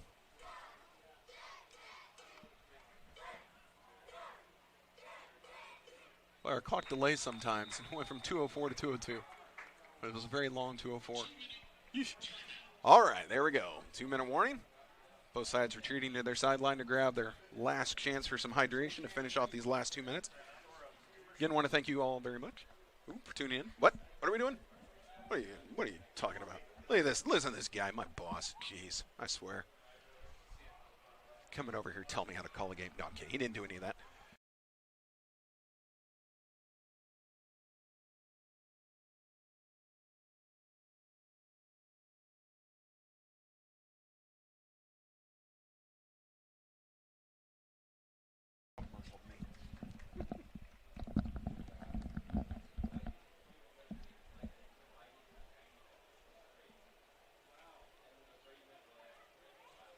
Can you believe that? He commercialed me. My producer commercialed me. Terrible.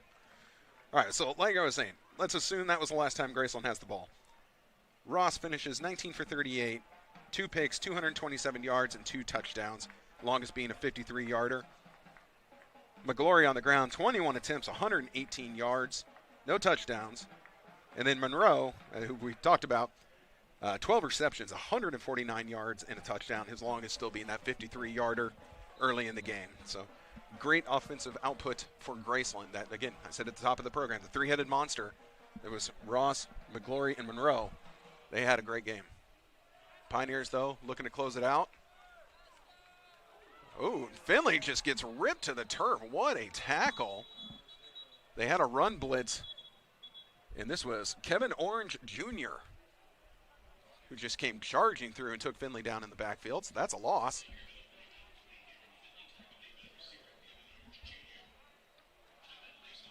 And so Graceland uses their last time out with 1:52 remaining. It is 4th down, 4th and 5, and the Pioneer Special Teams unit, you would think, is coming on the field. You certainly aren't going for 4th and 5 so deep in your own territory. With the wind at your back, give the punter half a second and just let him boom that. Get that puppy down the field. All right, well, now we can assume that MNU's offense is over for the day. Parsons was 25 for 39, 263 yards and 3 touchdowns. Finley on the ground, 20 attempts for 105 yards and a touchdown. And then again, Pioneers spread it all over with receivers. So here we go. Rogers, 6 for 93 and 2 touchdowns. Kranz, 4 for 57. Himes, 4 for 37 and a touchdown. Finley, 3 for 31. Carter, 2 for 24. Mauser, 2 for 13. And Hamilton, 2 for 10. And breathe.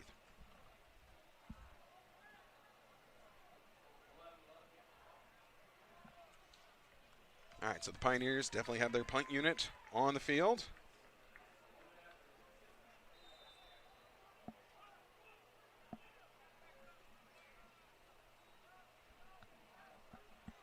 Kick is away. Good kick. Big bounce right over the turn man's head. He's going to chase it down. Isn't going to field it until around the 17-yard line. Oh, Pioneers had 2 on him. Couldn't get away. And now taken down at the 25. So a great punt. Great coverage by the Pioneer Special Teams. And so chased all the way back. And a tackle. Let me give him credit. Blaine Blevins. Blaine Blevins, offensive lineman, comes up with the tackle on that special teams play. So that was good work.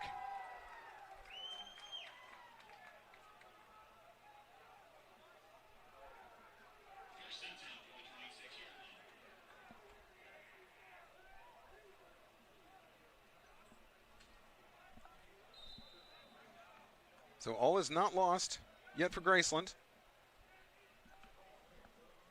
They can get something going here on this drive with 1:38 remaining, but everything's going to have to be towards the sideline. No timeouts remaining.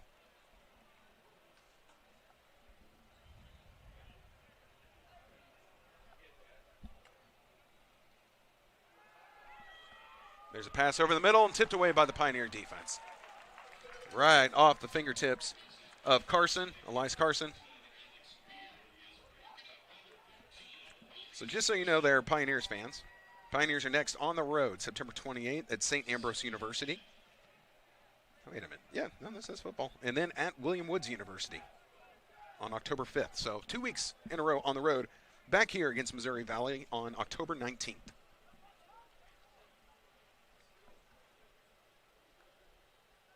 Now here's a run up the middle by Monroe. No, I'm sorry, McGlory.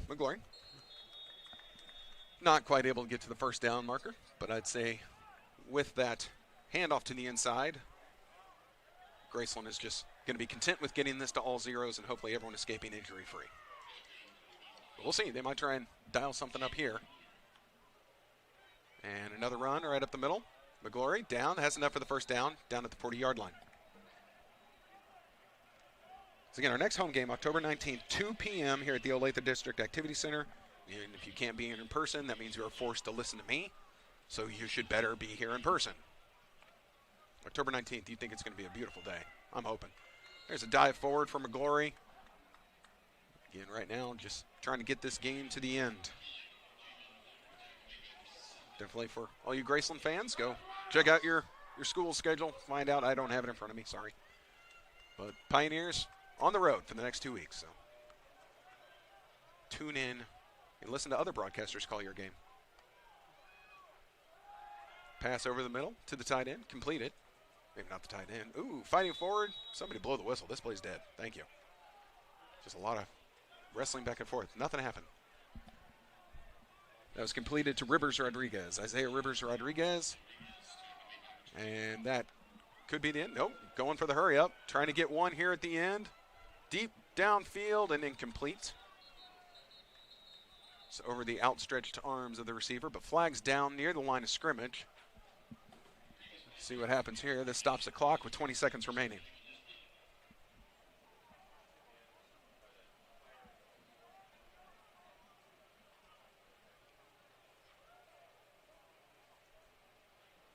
And the officials signal. Oh, offsettings. All right. Everybody's guilty. Nobody is innocent on this play. So really that last play amounts to nothing. Nothing. Ball at midfield with 20 seconds. 2nd and 10.